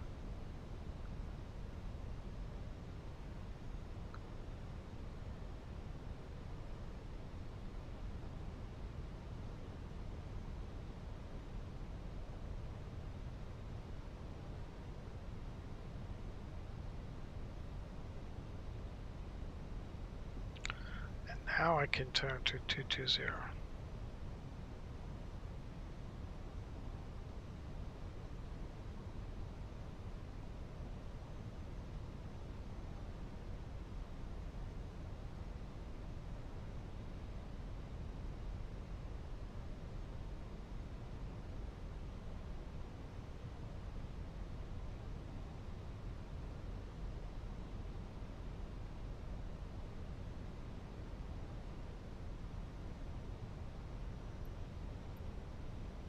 Air Azores Tango 3 Lima, turn right, heading 255. Turn right, heading 255 Air Azores Tango 3 Lima. 255. Now we're going to go on a little dance. It's usual. Because it's going to line me up with the runway.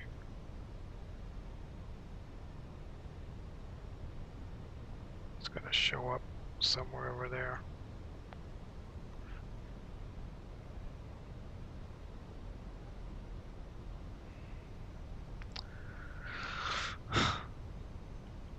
Could have landed already. I was already 17 minutes late. I wonder how many minutes I got now.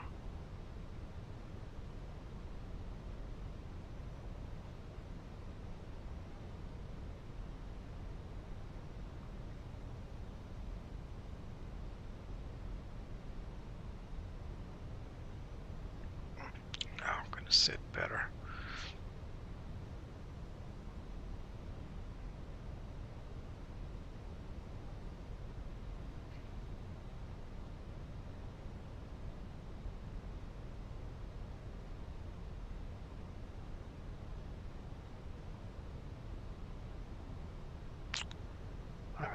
I believe that right there is a runway. Looks like it. It's now going to give me visual to turn in and land for some reason.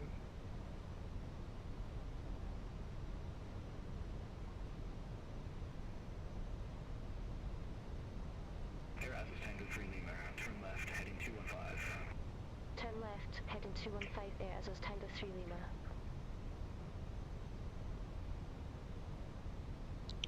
Two and 5. Pitch black. So I'm going to try to recover here.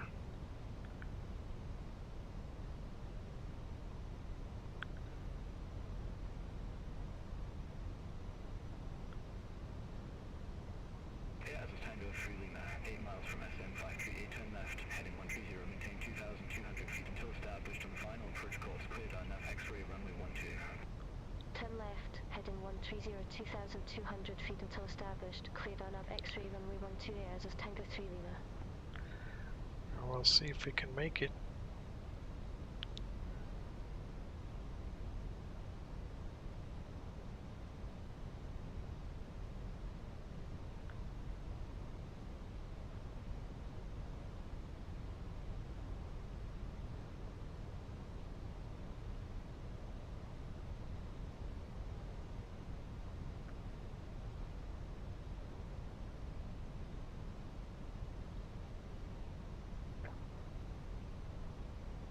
Air Azores 127, descend to 4,000 feet, QNH 1015.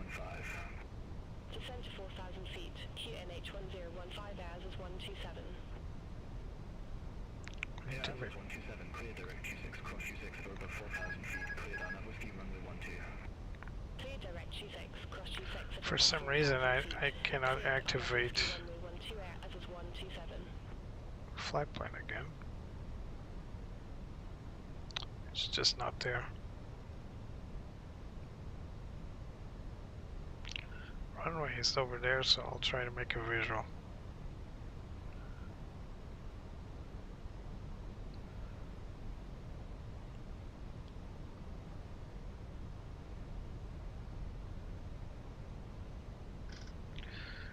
What matters is that we can land. Air Azores Tango 3 Lima, contact Ponta Delgada, Tower 118.3.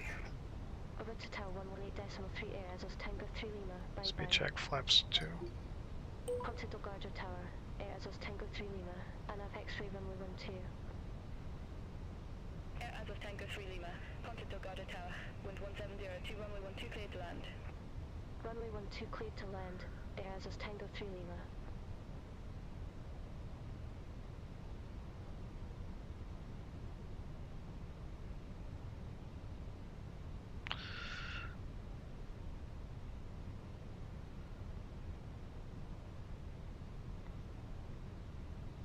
Gear down.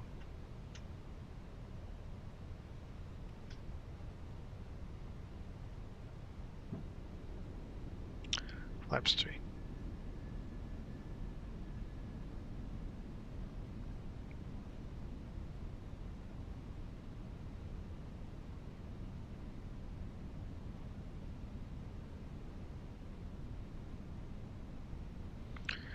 Yeah, it's not helping. Flight director off.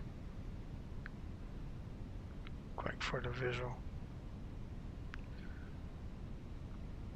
Speed check flaps full.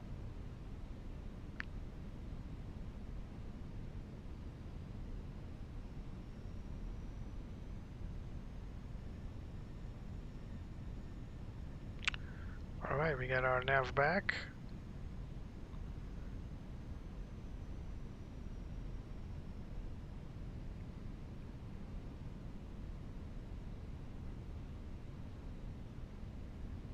Got some winds from the right side.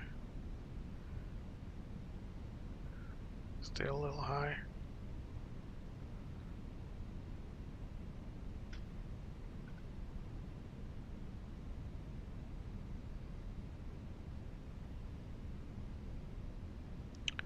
Still a little high. 1,000. 1,000 check. On the glide path.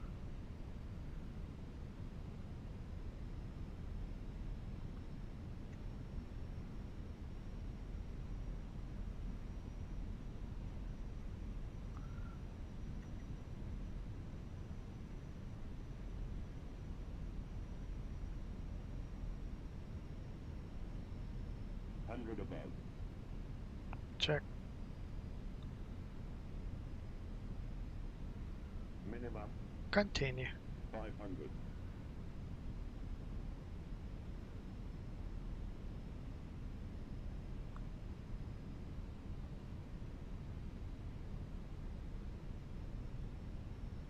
$50, $40, $30, $20. Retard. 5.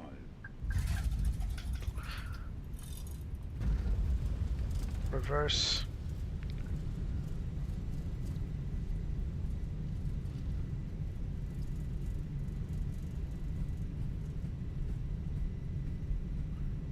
Air Azores Tango 3 Lima. Exit next available taxiway. Auto brake off. Taxiway. Air Azores Tango 3 Lima.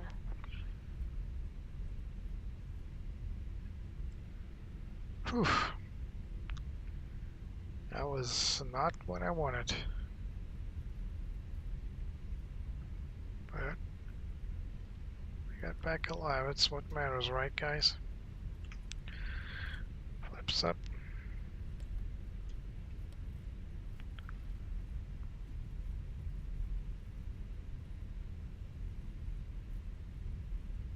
So this runway has an issue by nature. It's descending, so be very careful backtracking it, because you will accelerate if you're not careful.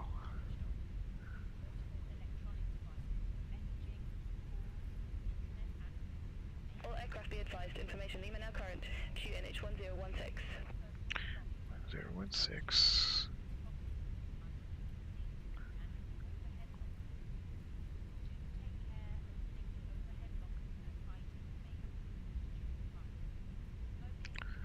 So here is the turnaround plate.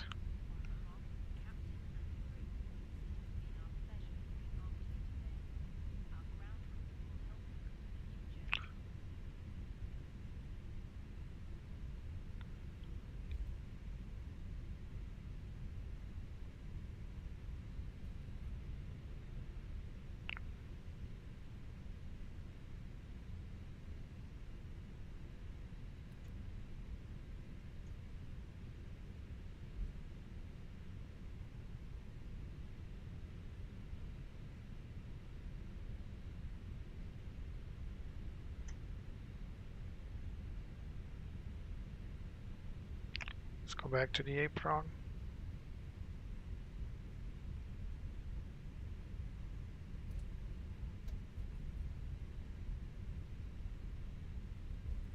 Air Azores Tango 3 Lima. Request taxi to sign gate. Air Azores Tango 3 Lima. Date Whiskey 5 taxi via Alpha Hold short runway 12. Gate Whiskey 5 via Alpha Hold short runway 12 Air Azores Tango 3 Lima. Air Azores Tango 3 Lima. Cross runway 12 at Bravo. Continue taxi via Alpha Hold short runway 12. Cross runway 12 at Bravo. Continue taxi via Alpha Hold short runway 12 Air Azores Tango 3 Lima. Not sure what it wants me to do. Holding short. Cross runway 12 at Bravo. Continue taxi via Alpha Bravo Echo. Cross runway 12 at Bravo. Continue taxi via Alpha Bravo Echo Air Azores Tango 3 Lima.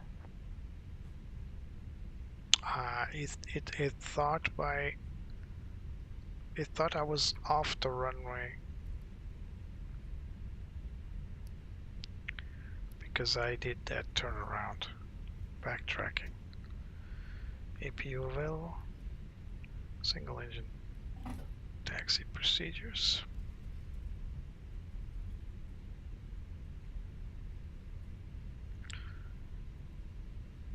So we need to exit left. Why can't I just go direct to? I will just take a right turn up ahead. Because it's telling me to go left here and then turn right to cross, but Unless that's a plane incoming. Could be the case. I'm gunning for it, because the plane appears to be very far away and offset.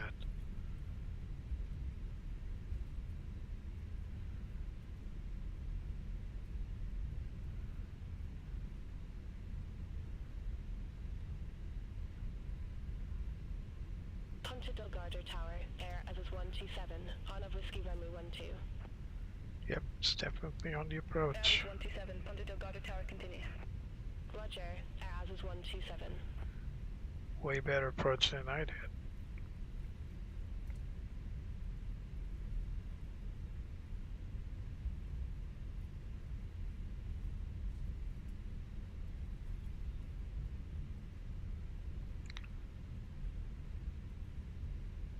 Ponta Delgada Tower, Air Azores 3 Tango 3 Lima, runway vacated.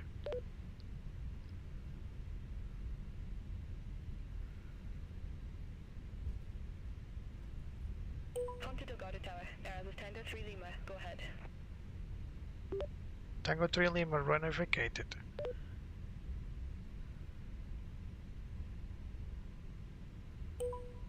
Ponta Delgada Tower, Air Azores Tango 3 Lima, please clarify your request.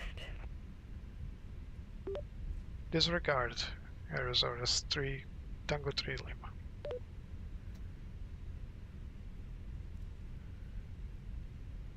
Ponta Delgada Tower, Air Azores Tango 3 Lima, acknowledged.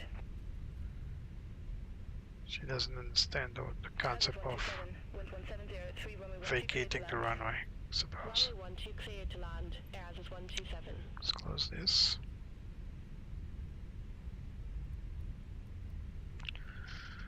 So we are going to gate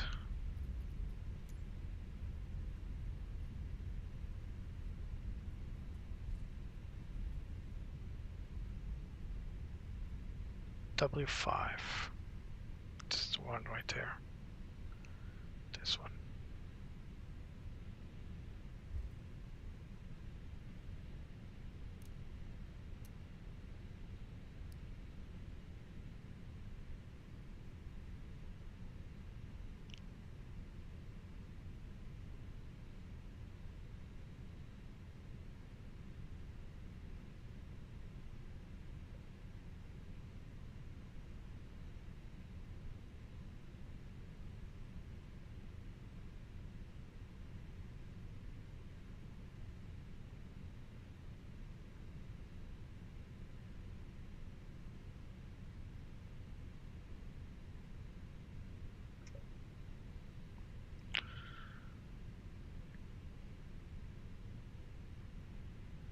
Right.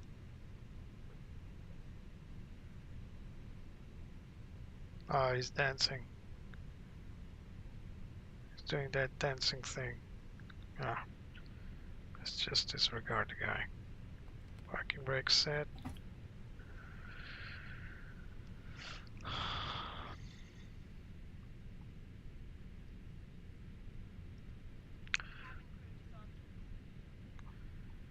Right, we did the after landing checklists upon taxiing, and now the parking checklist. Parking brake or chocks is set. Engines are off. Wing lights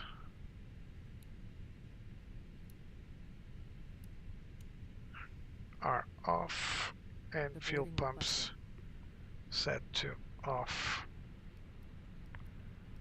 Parking checklist complete. Here come the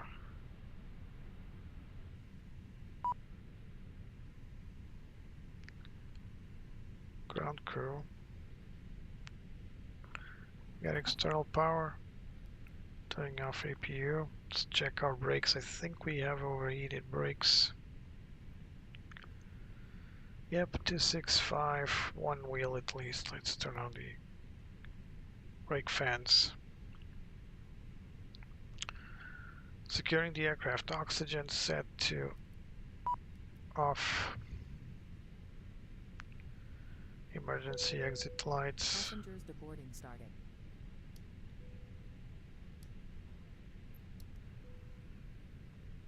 EFB is set. Let's keep him on for now. And batteries off. Alright. Welcome to the Azores, guys. I hope you guys enjoyed this flight. It wasn't the best approach I could ever make. But, you know, anything that can will happen in these streams. It's very unfortunate that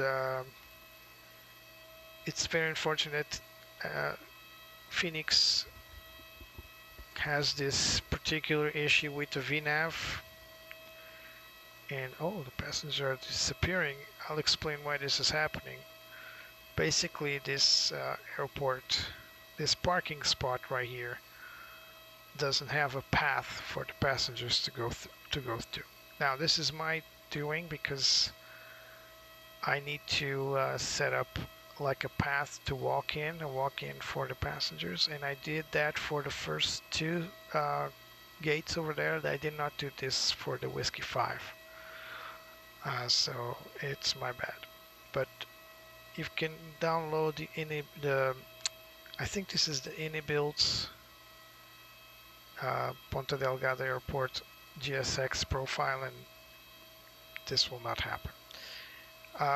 Regarding the payware, yeah, I think like I was saying, AMC Richard, I think this is Inibuilds.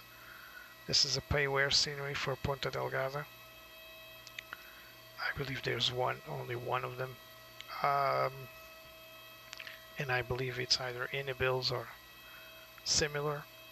It's unfortunately the GSX profile isn't the best because you can see the passengers are disappearing in this point. But you can clearly make a path, a walking path, and they can cross this crossroad here and then go all the way to the gate, which would be what in real life people will do at Ponta Delgada Airport. It's a nice scenery. It's not that bright in terms of illumination at night, but you know, it's pretty standard. And you can see here the main gate is well modeled.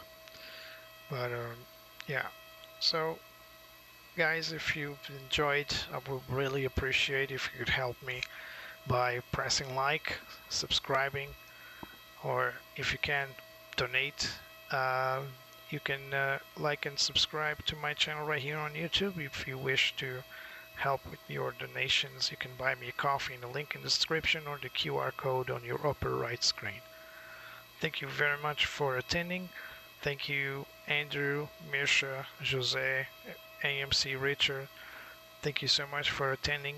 Thank you so much for your friendship, for your company. I hope to see you next time. So, like agreed with Mirsha, we're coming out of right here in Ponta Delgada to Faro Airport, and then we'll go from Faro to Zurich, and from Zurich to Athens in Greece. Here's hoping I can get all the sceneries for those flights. If we can, then it's going to be a pleasant flight. By the way, where's that landing plane? So I think it parked there because I didn't see it pass through us.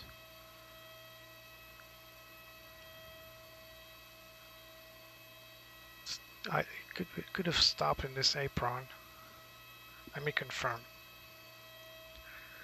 Because it did land right after we approached.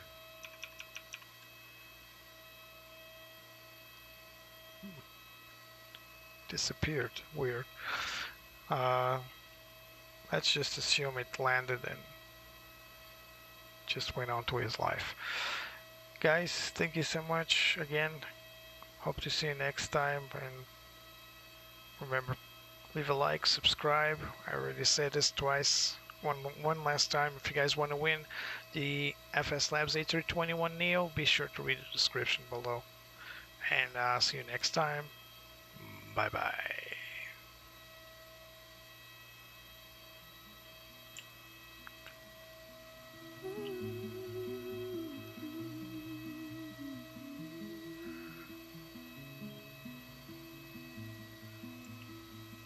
I love to fly up in the sky.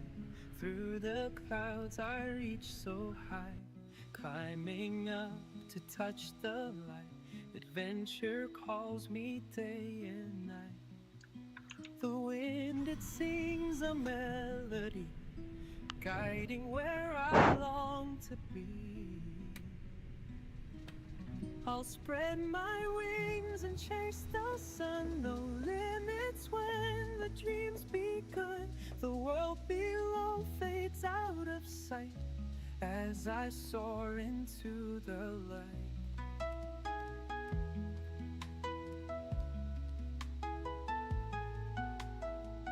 The stars above begin to shine, painting trails so bright and fine. Every turn brings something new, endless skies in brilliant blue. The wind, it sings a melody, guiding where I long to be. I'll spread my wings and chase the sun. No limits when the dream's begun. The world below fades out of sight as I soar into the light.